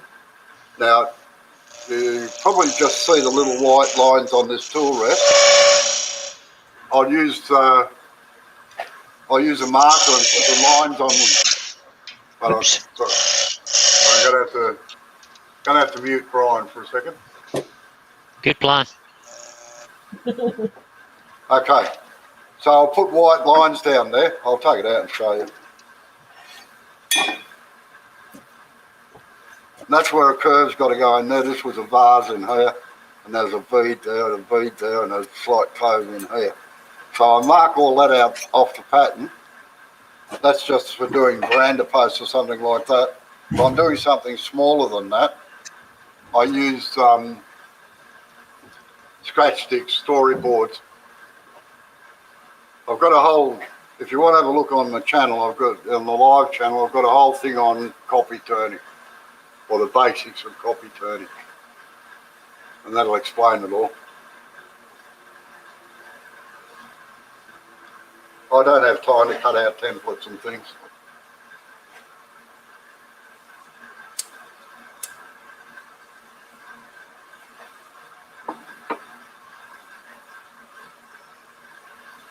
Right, now Brian, just put the half bead down in there. That's it, good. Now let's have a look at the timber you've got left behind.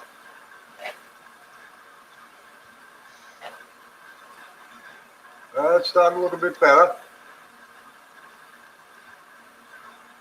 Yeah, that's good. Okay. Right, now as I said, some people call that a lamb's tongue. I don't. It's just an OG as far as I'm concerned. What I call a lamb's tongue is this. And I'm not going to mark it out or anything because it's not really important.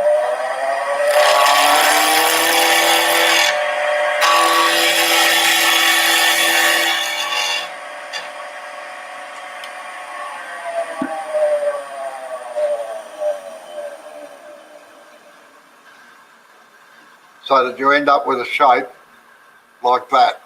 I'll do what Brian did, actually go around the outside of it.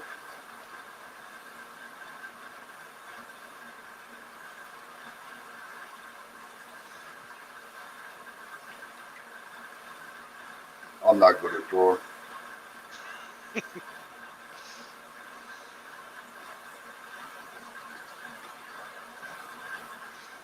Come on, you bugger.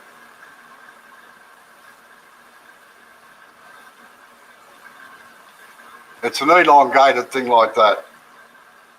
The timber's not there, it's a pencil line. Now, what I use these for is if you've got a wide apron or a long rail on a coffee table or a kitchen table or something like that, it's so as you couldn't have all that square, like from there down square and then start turning. It looks terrible because it's half the leg might even be just square. So what you do is you extend this up so that your apron or your rail comes down into here like that. And it just takes the edges off the side of it. Just makes it look a lot tidier. Like we had a series of coffee tables, we had to put drawers in underneath them and had a 6-inch or 150mm apron on it that the drawer fitted into. So we had to do this on the sides because there was only about another 150mm or so of actual turning, and it looked a bit lopsided. It looked top heavy. All right, that's the next one you're going to do. So go back about 2 inches off the last line you put in and then come all the way down. It's important that you keep this flat and don't do this.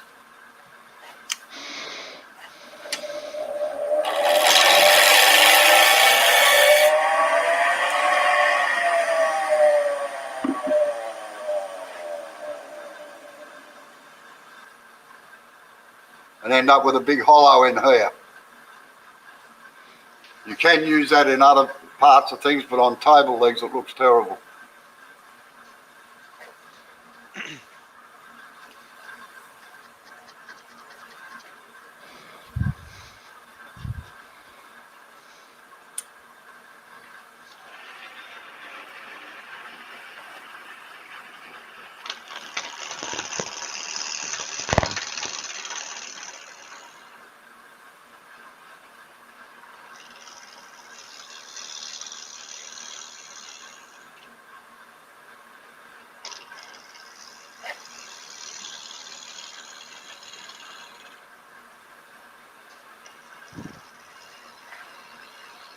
Just bear with me for a minute, I'll be back in a second.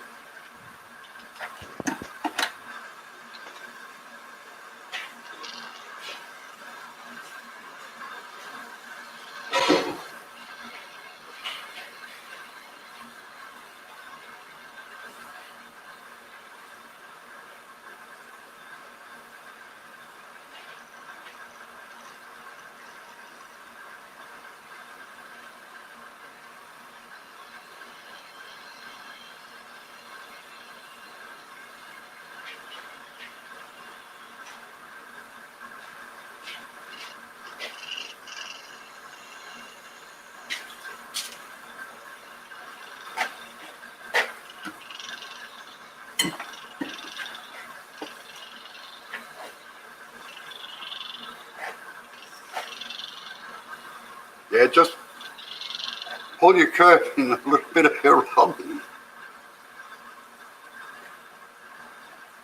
Where you've made the initial cut, Rob, just take it down a little bit deeper so you end up with a parallel line along it.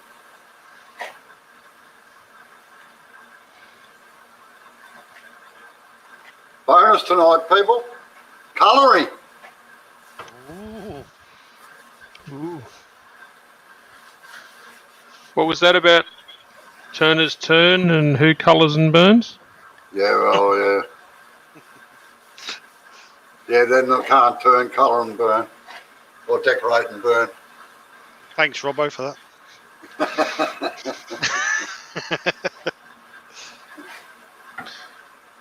No, the actual thing is those that can't turn, texture and burn. It's to hide all this bad chisel work. That's what 40 grit's for.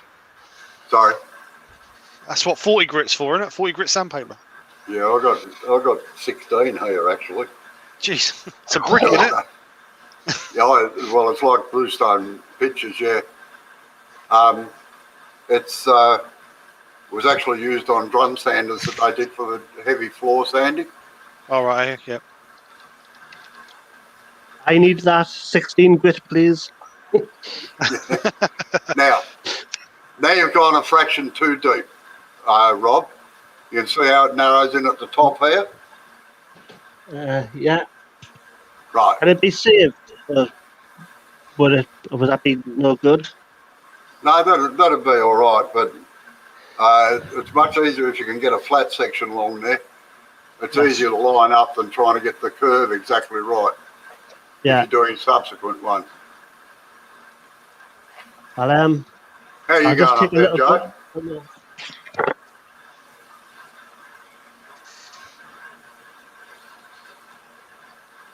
So Ben's asking a question, Robbo. Yep. When you get an order for table legs or similar, do they come with the mortise, etc., already cut? I'd thought it would be easier for them to do that with steel square. Yes. 90% of the time, if they know what they're doing, they cut the mortises in them before I get them. And if I'm doing them here, I cut all the mortises while they're all square.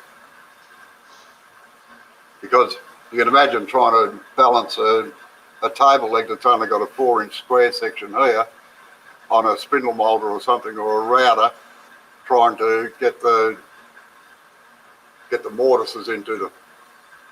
Oh, sorry, you're supposed to use a chisel, aren't you, and chisel them all out. No. Router sounds good. That's what a router was invented for, I reckon. Exactly.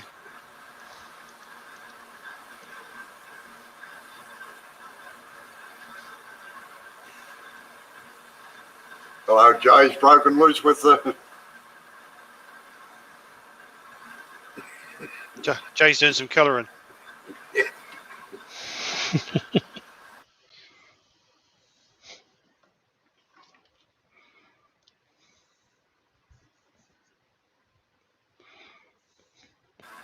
Jay's broken loose with the text.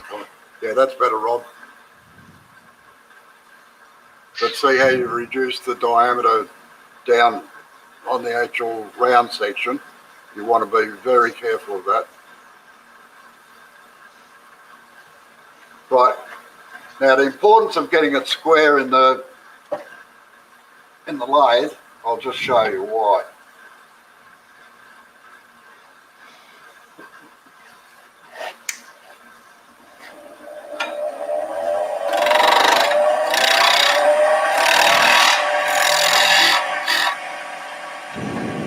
I'll just do a lamestone because that gives the best indication what it actually is.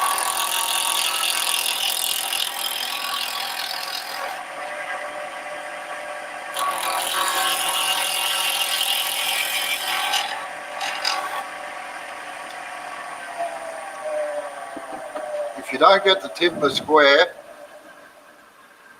before you start, you end up with a long side on here, absolutely nothing over here. And that's, it looks so gross. When you're doing balusters, it even shows it up more. So don't show you that. What's that? You can't see Nothing. this bit. You saw nothing. Oh, yeah, okay. The disappearing timber tree. Eric Winkley's joined us. Hi, Eric. Hi, Eric. G'day, Eric. Yeah, that's why you've got to make sure it's square in the lathe before you start doing anything. And the timber has to be machined dead square. Yep. When I lived in a previous place down at Sale, which means nothing to the English people here or the Americans, it's 300 kilometres away about from there, 250. We had a fantastic machinist in the town. He only had one arm, believe it or not. But if you wanted something 6 and 11/16, that's exactly what it ended up as. And he used to machine all my timber for me dead square. When I moved up here, I tried one of the local machinists, and man, I don't think he knew what a square was. And he couldn't understand that things had to be straight. Like veranda posts over 8 feet, if you get a 2-inch bend in them, you're going to end up with nothing in the middle. And I used to say to him, look, it's got to be put across a jointer and jointed first and then fed through the 4-sider. Otherwise, he was just feeding the post through the 4-sider.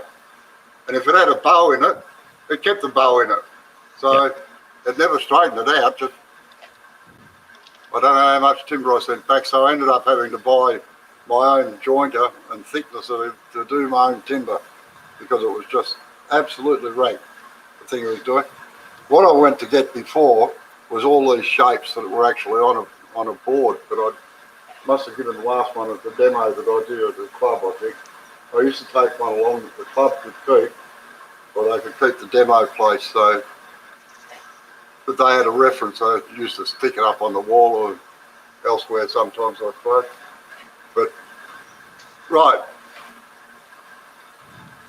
Now that's 2 hours nearly. Rightio, take that down to round, back to your thing again, and just practice those 3 or 4 different cuts off the pommel, all right? Off the square. Square.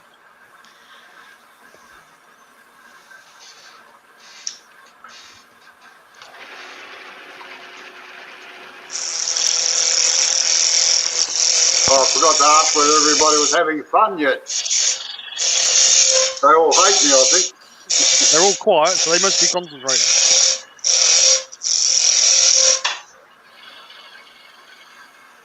Yeah, Justin, I reckon that bit's about a quarter of an inch out of square. Yeah, mate. I didn't get a chance to run it through the planer, so it's basically just cut in half straight off the table saw. Yeah, right. That'll do it.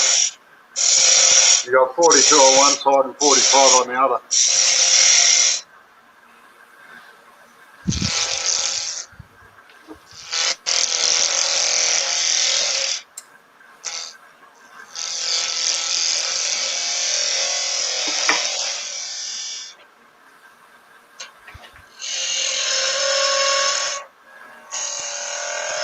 Just please make sure you keep a bit of square stuff up near the top.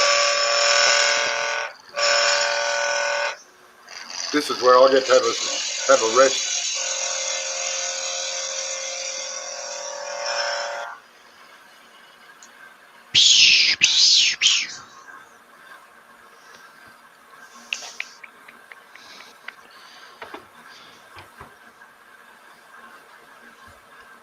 Any questions from the audience yet?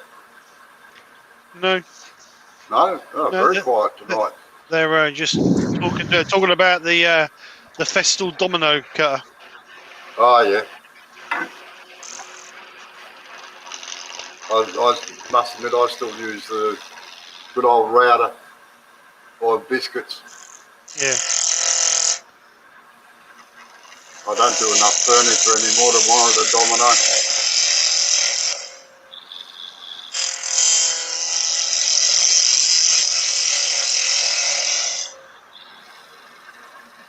It depends on how the time scale as well, doesn't it? You mean a lot of site work that I do, you're all down to time. Yeah. So obviously, cutting a mortise and tenon by hand takes a lot more time than cutting the mortise with a router and cutting the tenon on a bandsaw. Yeah. And I must admit, I don't trust the domino for putting chairs together. Like where you've got your leads coming up and then your stretchers and your rungs and everything go on it. Yeah. Is there not? God. No, I was just going to say they're not a very big piece, are they? They're like a biscuit joint is great for holding two bits of wood together. Yeah, I'd never use a biscuit joint on a chair. No. But what I'm saying is the biscuit joint is great for holding two bits of wood together, but the domino is very similar. It's only a little tiny... More tenon, that's right. Yeah.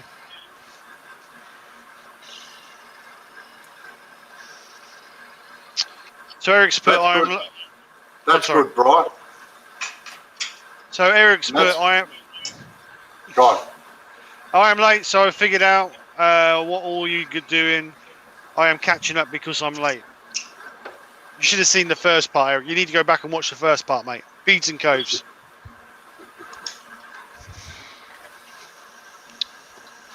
And that's not bad, Rob, except you still haven't got it quite flat across this section here.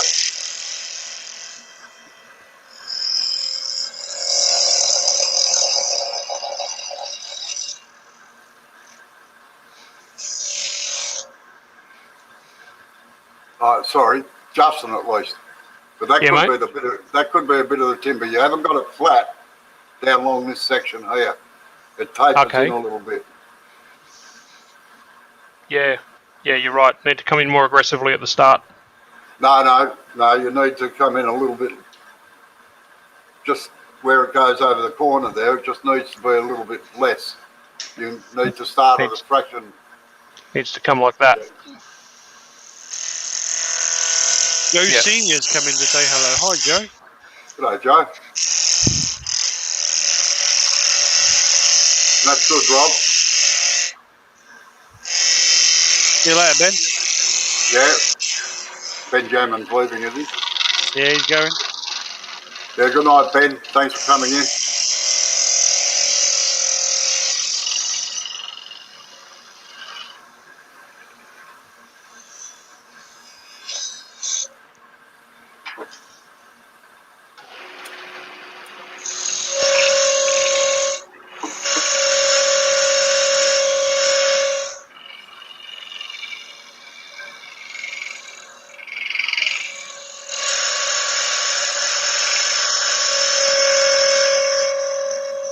All right, I've got a question.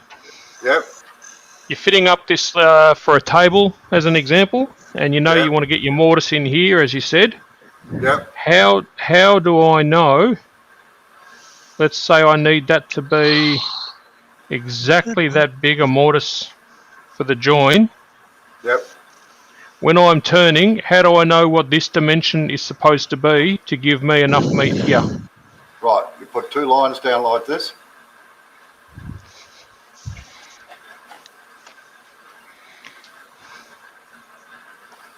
Yep. Get your gouge.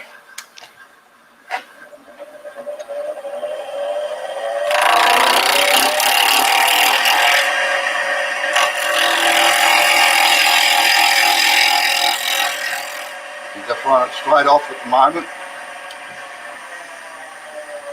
Don't worry about putting a little half bead in this corner here. Okay. And see where the line, see how they're just meeting the lines here now? Yeah. That gives a thing. But always leave about, well, depending on what your tenon's like on the board, make sure that the flat section's going to sit on there and not overlap off the side. Yeah, I know what you mean. Which I've seen done. So you mark out your tenon, perhaps, and then mark out where you want the cheeks to be relative to that. But you've probably got your mortise in there by then. So you've got to make sure the cheeks are going to overlap, all right? Yep. I just use the two pencil lines as an example. So can you see those lines when it's turning? Sorry. No. Well, okay. I possibly could if I didn't paint it black. So you got a couple of questions. Yep. First one is, have you ever heard of the Turner Bill Jackson? No, I can't say that I have. Okay. And the second one is, with the last cut, the lamb's tongue, on the lamb's tongue, do you follow all the way round to the bottom of the half bead? Yes, normally I do it in one motion. Like if I was turning this, I'll just narrow this down a little bit. I'd come in here.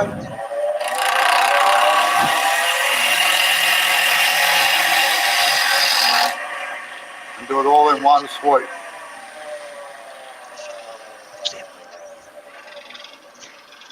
Because I find if you don't, you end up with a whole heap of little lines down along here. And it's very hard to sand that little bit aggressively. Because if you sand it while it's rotating, it takes this leading edge off there. So they have to be done by hand virtually.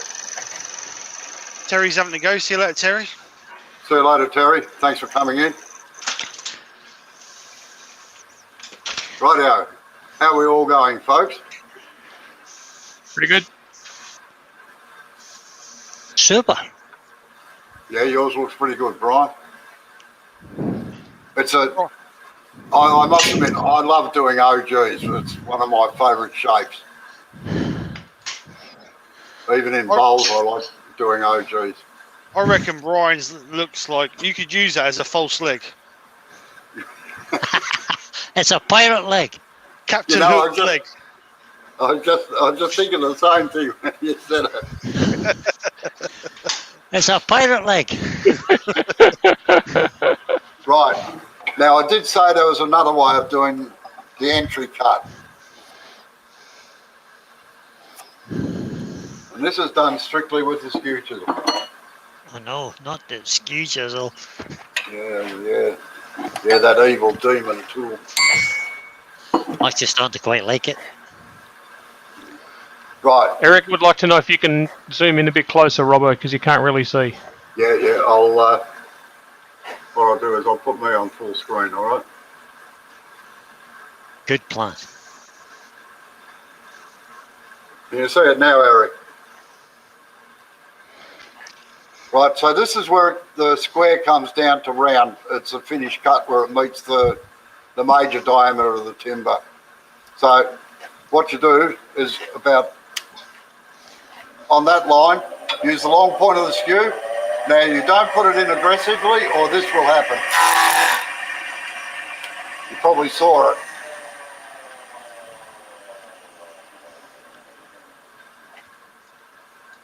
It'll rip those corners out like nothing on earth.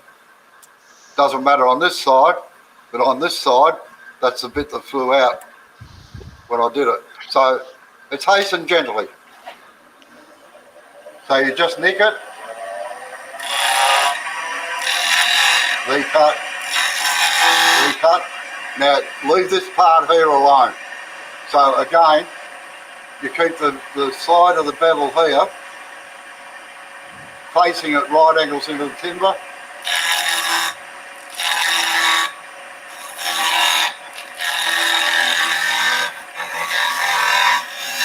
Now about now I'd probably pick up the roughing out gouge and rough out the rest of the leg and then start marking it all out with the Skew Chisel. Now using the long point, so you can see what you're doing, start about halfway along between the two of them and work your way up gently. And you've got to have a touch like an angel's kiss. And once you start the cut there, you've got to continue it to the bottom. So that you end up with a nice polished surface on it here. Like That's that. lovely. If you So go nice. if you go like this,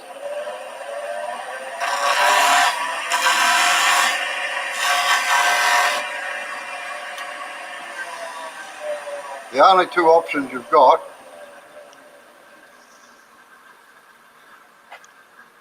the little tear out, see the little rings down in there? Yep. I don't know if you can see them on the camera or Yeah, not. we Yes. can, yeah. Clear as a bell. To try and get those off, you've only got two options. You've either got to make where it meets the round deeper so that you can get one cut all the way down here and extend back up here a little bit, or make that cut there steeper. So it'd say that was it like that. The only thing you can do is come in from here.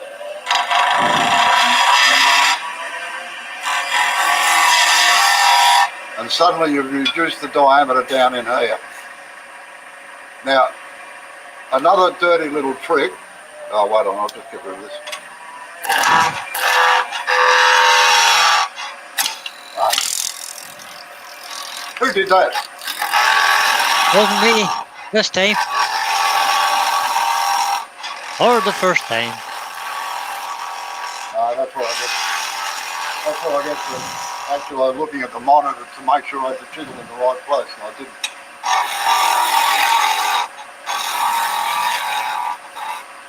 Now, I'll just move this off centre a little bit. As I said, you want a straight line into here. I'll just finish that off properly. Can't leave it like that.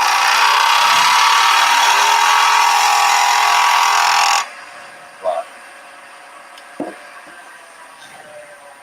Now, if you do have to get the timber a little bit out of line, or the timber's not quite square or whatever, there is a little cheat you can do. Move this across the other mark I put in there before.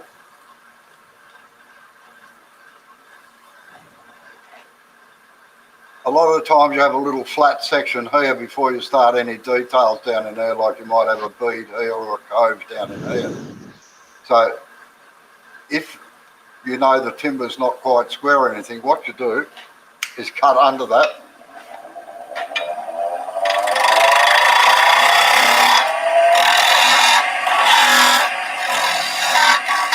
This is grossly exaggerated.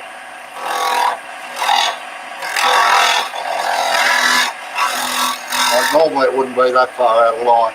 And you put a bead in here. You disguise.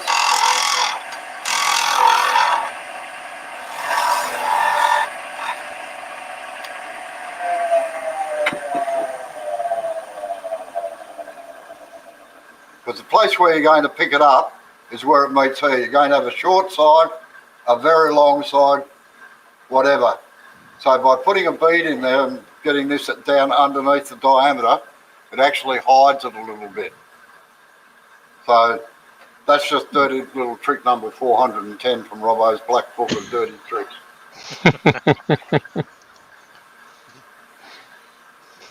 Or the post might have, oh well, doesn't have much on chair legs, but on veranda posts and things, it's quite, sometimes they're nearly an inch off centre because the timber's got a slight bend or something in it. And if you've got something like that, if it's a table leg or something that's got a slight bow or bend in it, always true up where you're starting your cuts, because you can hide other things down the details later. Okay, so just try that now with the Skew Chisel. Just put 2 lines on it and come in with a couple of V cuts, and then we'll call it a night. Yeah, I was about to say I'm going to knock it on the head now. My feet are starting to get sore. So I'm going Yeah, no worries, Jay. Thanks for coming in. I'll see you tomorrow. Hey, Jay. See you later, Jay. I'm sure Amber appreciates it. Thank you. No worries. Have a good day, night, wherever you are. Good night, Right. mate. Take it easy, buddy.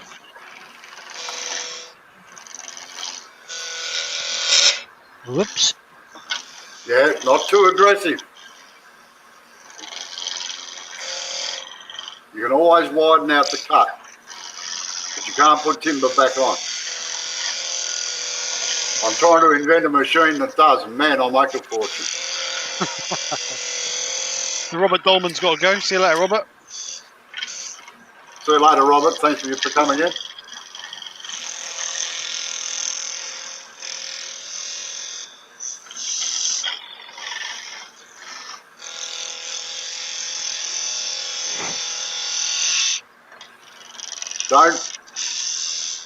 Don't angle the chisel over too far, Justin, or you'll catch the top edge of it. Yeah, that's good, Rob. I can't see any white on the black, so you've got that right. Oh, sorry, there's one more that I didn't mention. But we'll get this done first and then I'll mention it. Now the secret is, Brian, you're supposed to make the joined meat down the bottom. Yeah, I'm going to try and do that now.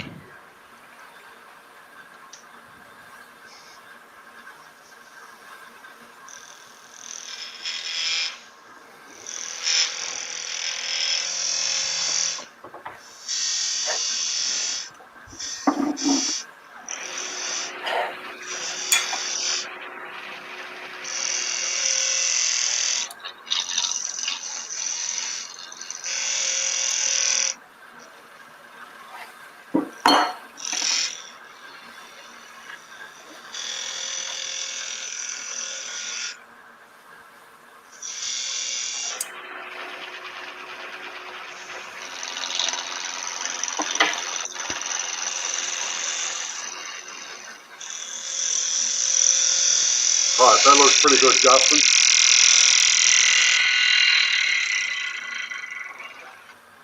So Chris from Spinning Wood Dodger has said to you, Robbo, thanks, Robbo. As a beginner, looking at all these intricate shapes is very daunting until you are shown how to lay them out. Awesome job to explain them. Thank you. Appreciate that. Okay. You finished up there, Brian? Just 1 second, Robert. No worries. He's got to vacuum his lathe off yet. Give him a chance. Oh, yeah, I know, yeah. That's your cheek. There you go. I'm going to contact his sister to make him a very colourful apron, I think. With a big Dyson on the front of it. Big Dyson Hoover on the front. Yeah, yeah. No, that'll look like something else he'd be bragging. That's it.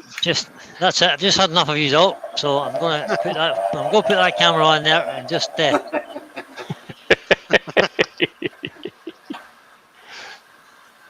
I'll put this back on centre again. Right. Now, this, in my opinion, is one of the hardest cuts in wood turning. On a square section like that is to come straight in. Because if it don't get it straight in, it looks absolutely terrible. And I'll just show you what it looks like if you don't get it straight in. Just like this.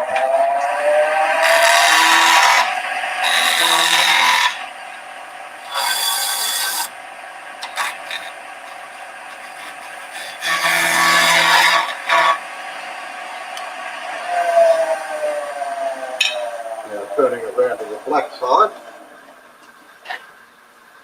There, you can see a slight curve in it. Yeah, and you normally end up having little bumps down it. Now, the other worst way is if you undercut it there, because you end up with a curve there across the top.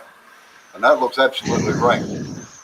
Now, the only way you can do that, and you've done it partly with forming that other one there before, the one before this with the skew chisel, you've got to keep this bevel here toward the square section of the post. So you come in, as I said, just off the line, creep up on it. I'll just go onto the full screen, sorry. Keep forgetting to do that.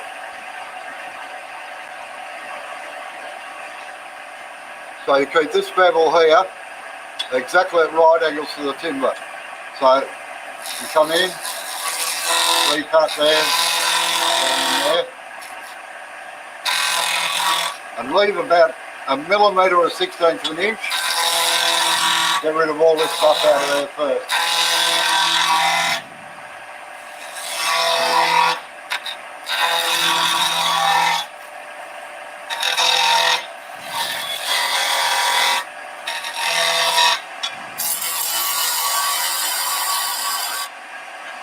And then come back onto the line. Start working your way back gently, and it's got to be one continuous cut.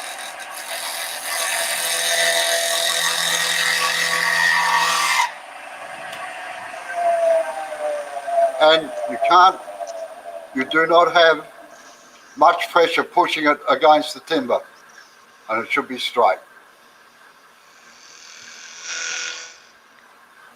Okay, well you go. Last cut.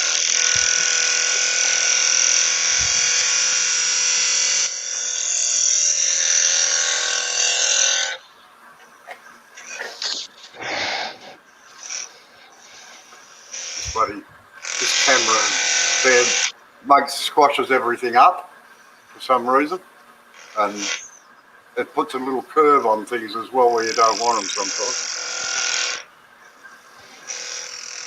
So Sid's got to go. See you later, Sid. Yeah, see you later, Sid. Enjoy tomorrow. People are asking Brian what the flag's all about. Sorry? People are asking Brian what the Aussie flag's all about. Oh, just because I'm in with a whole lot of Aussies today, I thought it would make them feel at home a little bit.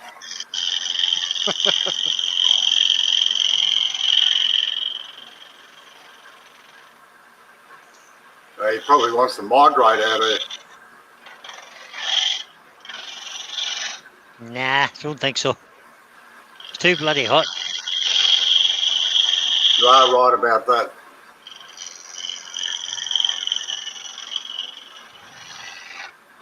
Right, that looks pretty good, Rob. A bit better. Yeah, that looks pretty good. Your danger point is these little points up here. You can easily round them over.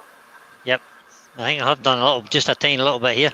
Yeah, that's where you're making the entry cut in. Yep. You've got to make sure that you start with the chisel back off the rest and just bring it in gently.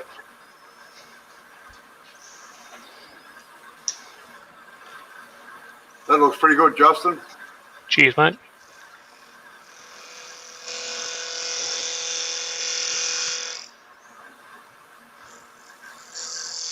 Rightio, we got any more questions, please? No more questions. Just woodwork learner has said, "Thank you, Robbo. Everyone, not too good today health-wise, but thank you for showing loads. Have fun, but don't get caught." Yeah, that's right. All right, see you later, woodworker learner. He's from Tennessee, I think. Oh right, okay. That's much better now. Yeah. And then Chris Spinning Wood Dodger said, "An Aussie flag from a Scotsman in Ireland." Yeah. Yeah, but don't forget, guys. Don't forget. I'll just show you this. He's got an identity crisis. The Aussie flag is just hiding my. Ah! True allegiance. It's only temporary, guys. It's only temporary. Believe it or not, I've got one of those flags behind that one. I haven't used it for years, but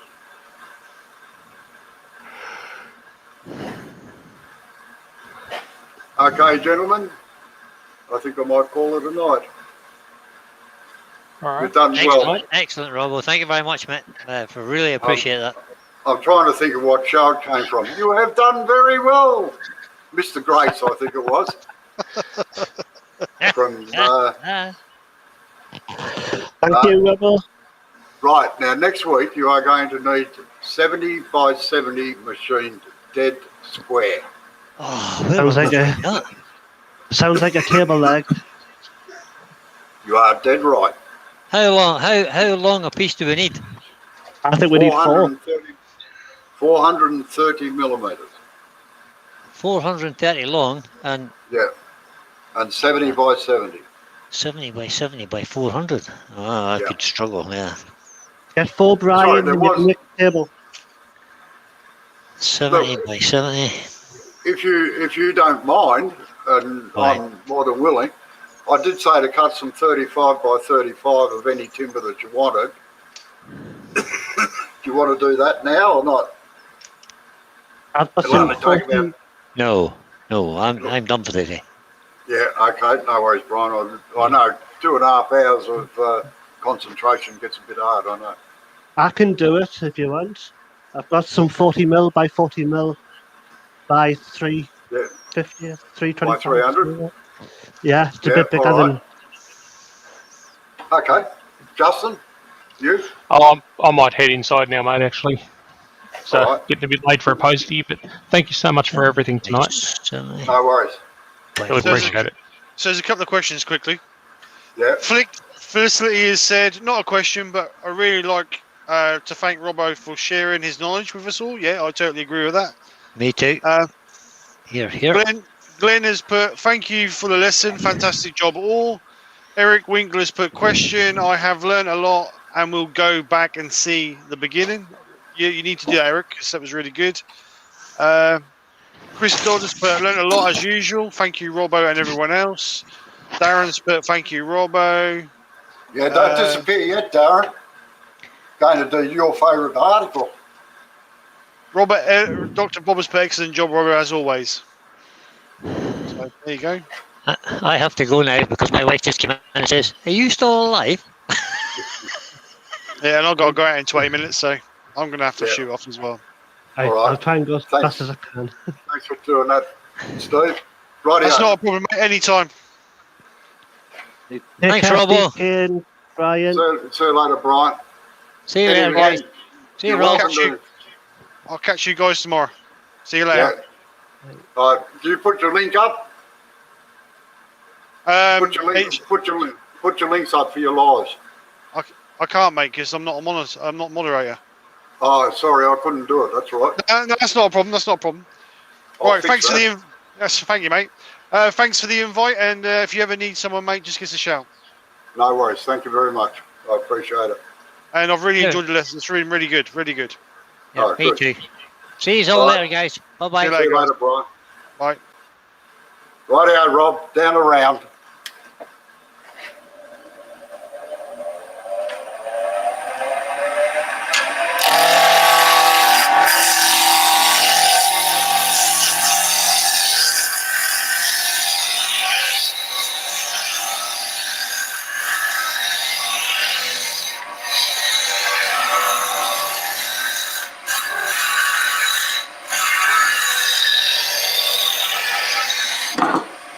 Hey, down to about 7/8. Come on, hurry up. What are you doing?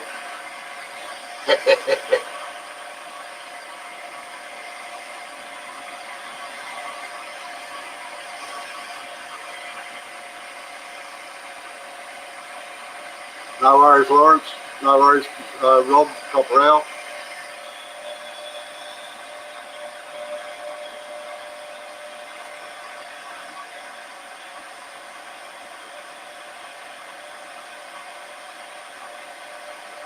Rip it off, Rob. You got to go down a heck of a long way. That's it. Get into it. Remember, it's just waste.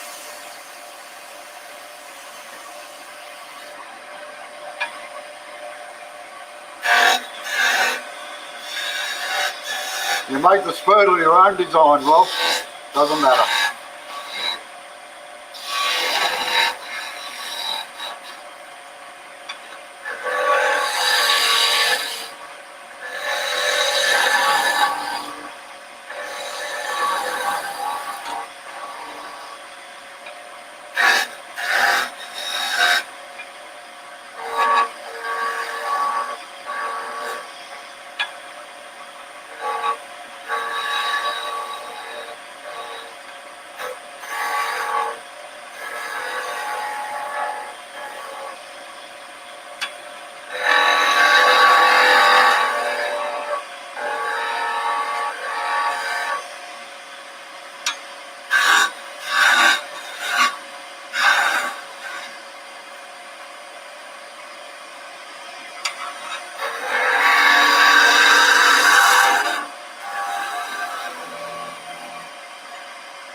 I've got the chat open now, so if anybody wants to say anything, I can actually read it.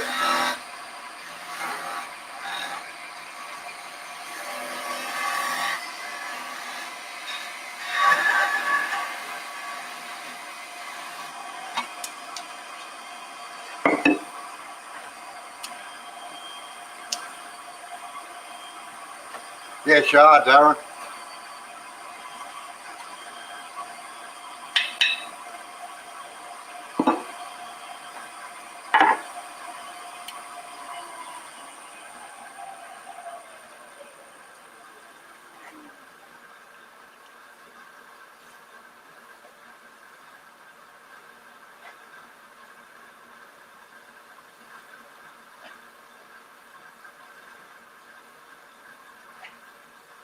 Like I said, Rob, you can make it any shape you like.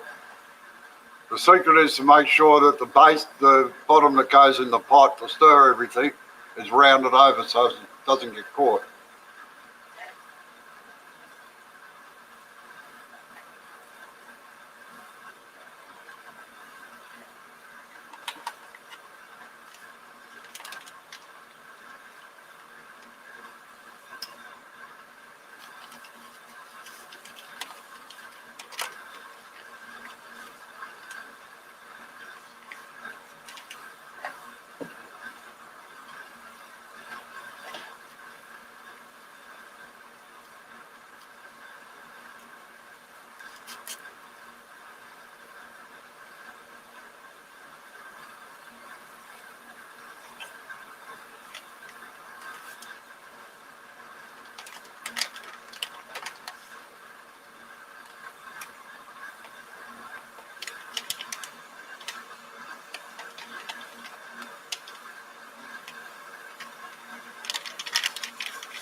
I actually put no finish at all on them, Felicity, normally. Or you can use the wax stick.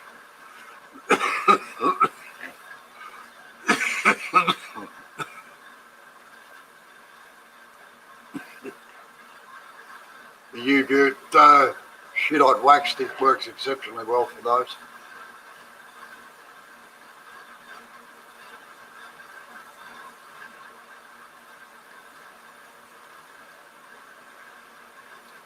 And that's only more for selling appearance, so that they look nice and smell nice to the customer that's buying them.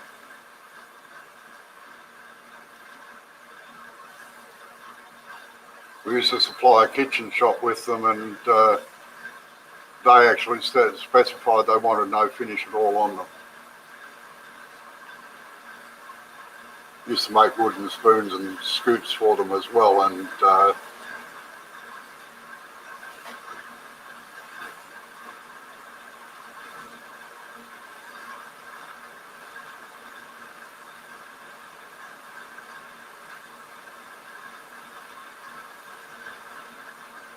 And the main reason for not wanting finish on scoops was that any finish is likely, like if they were using for flour or anything like that,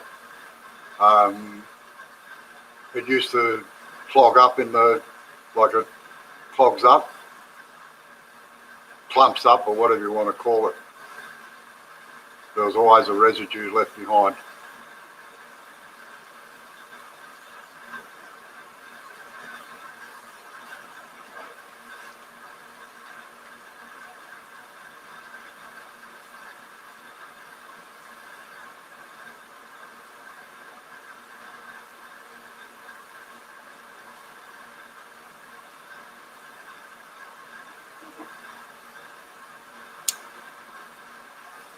Don't know what I'm doing with my design. I've got loads of spirals because of the wobbling.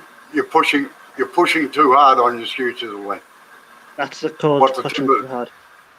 The timber's flexing away from the bevel. That's why Right. you end up with spirals in it.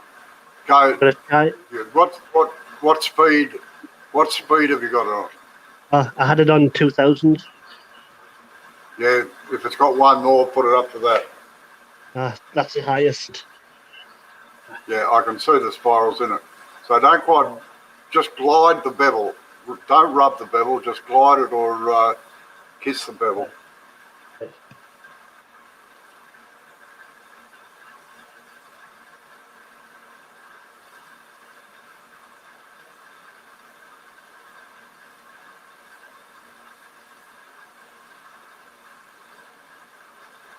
But there shouldn't be that much flex in that thickness.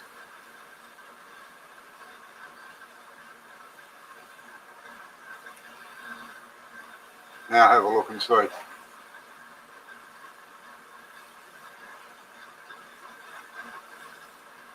Got rid of it?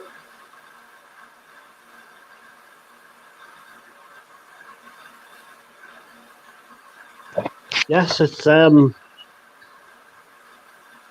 think it's a lot better. There's still some there, but I think I didn't go deep enough. I'll do another cut.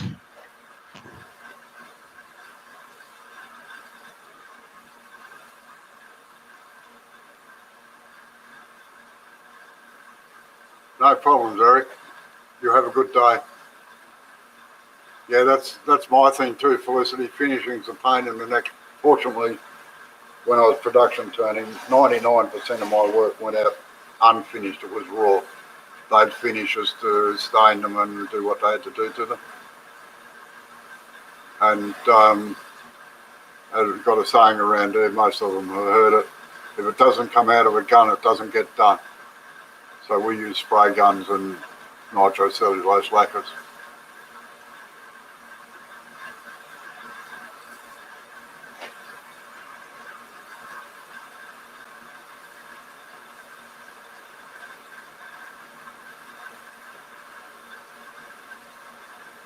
Now, if you put a half bead in there, Rob, where it comes onto the handle, yeah, there.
What finishes you're spraying? Felicity, just out of interest.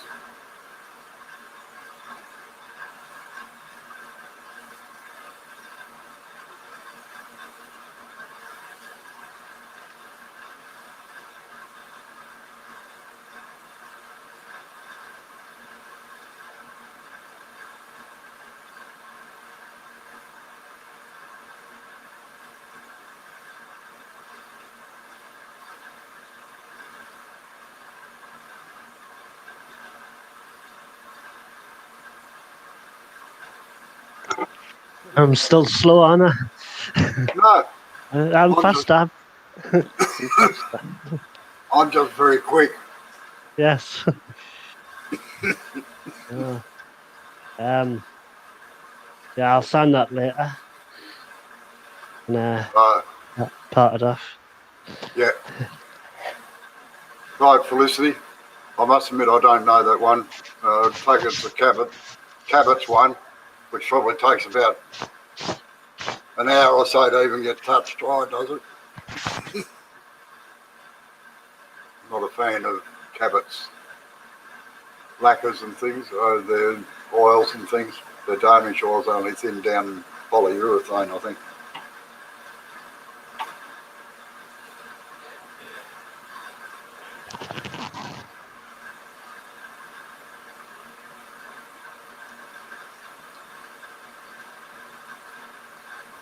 Robert, do you want us to sign it down now, or Yeah, just yeah, send it down. Yeah, I'm yakking, okay. I'm yakking on the chat. No problem. Oh, right. Yeah, I don't use any water-based lacquers at all. I find them a pain in the neck.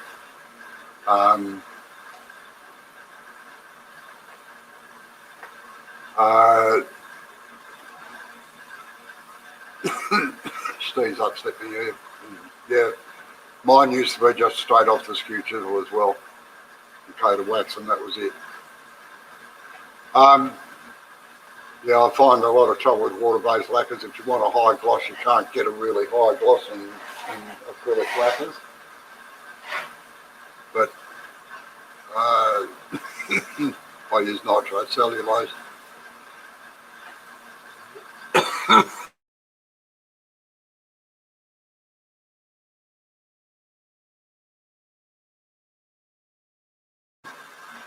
Yeah, as I was saying, I use nitrocellulose. Wattle,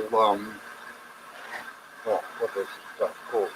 Wattle style wood I use. It's great because you can leave it in the spray gun and it doesn't go hard or anything like that.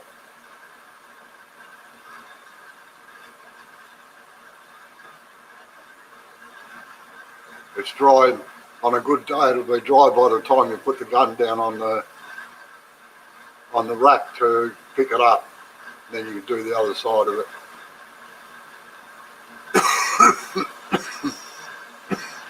But you've got to use it outside.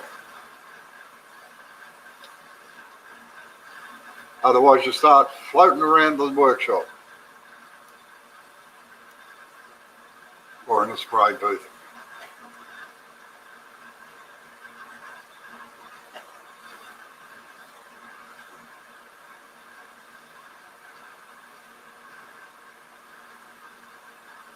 I take it you're using a gun on a compressor, are you? Like a high volume.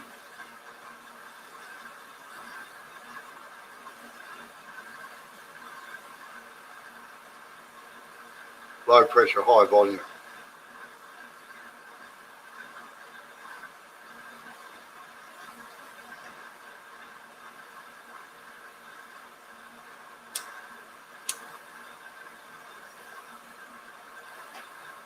Yep.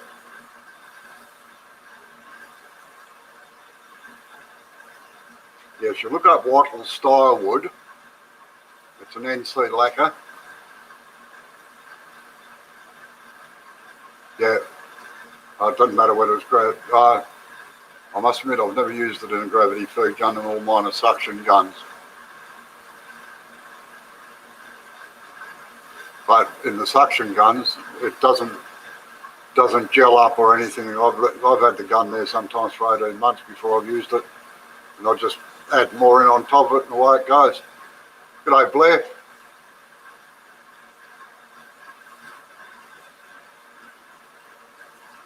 It's all over bar the shouting.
I'll be back in half a second. I'll just go and switch the heater off.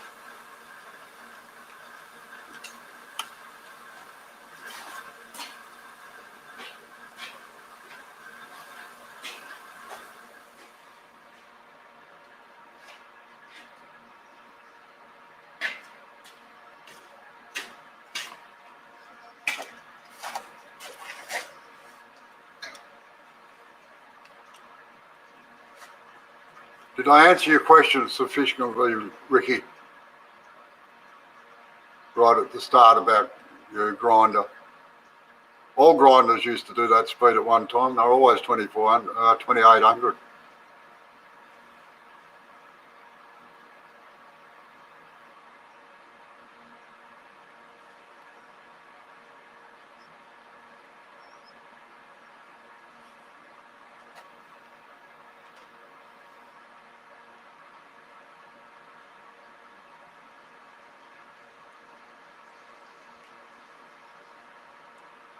Okay, yeah, less pressure.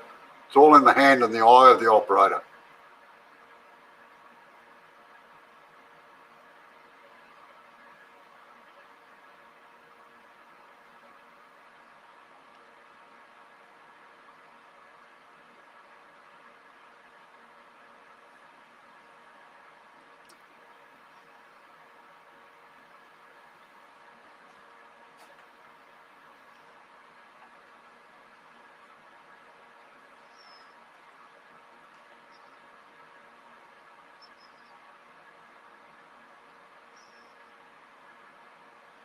Why, what have you been using to sharpen on?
Ah, right.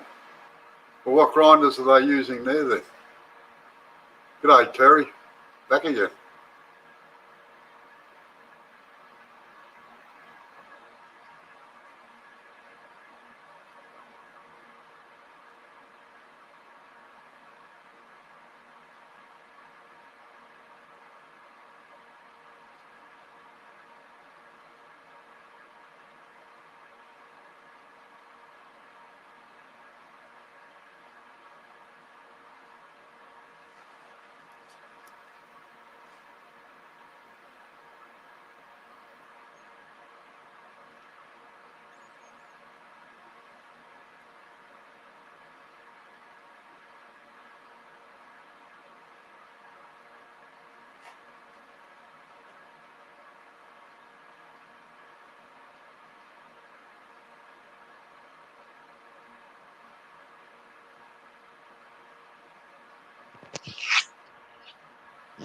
Right, Robbo, I think that's done.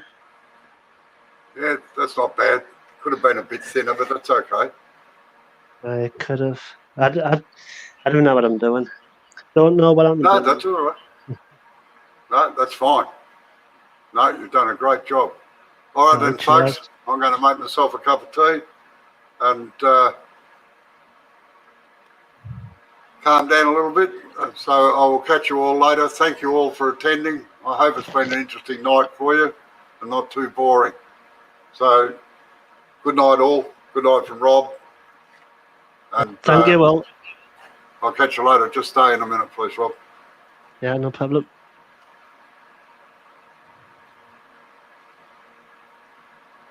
All right. Good night all.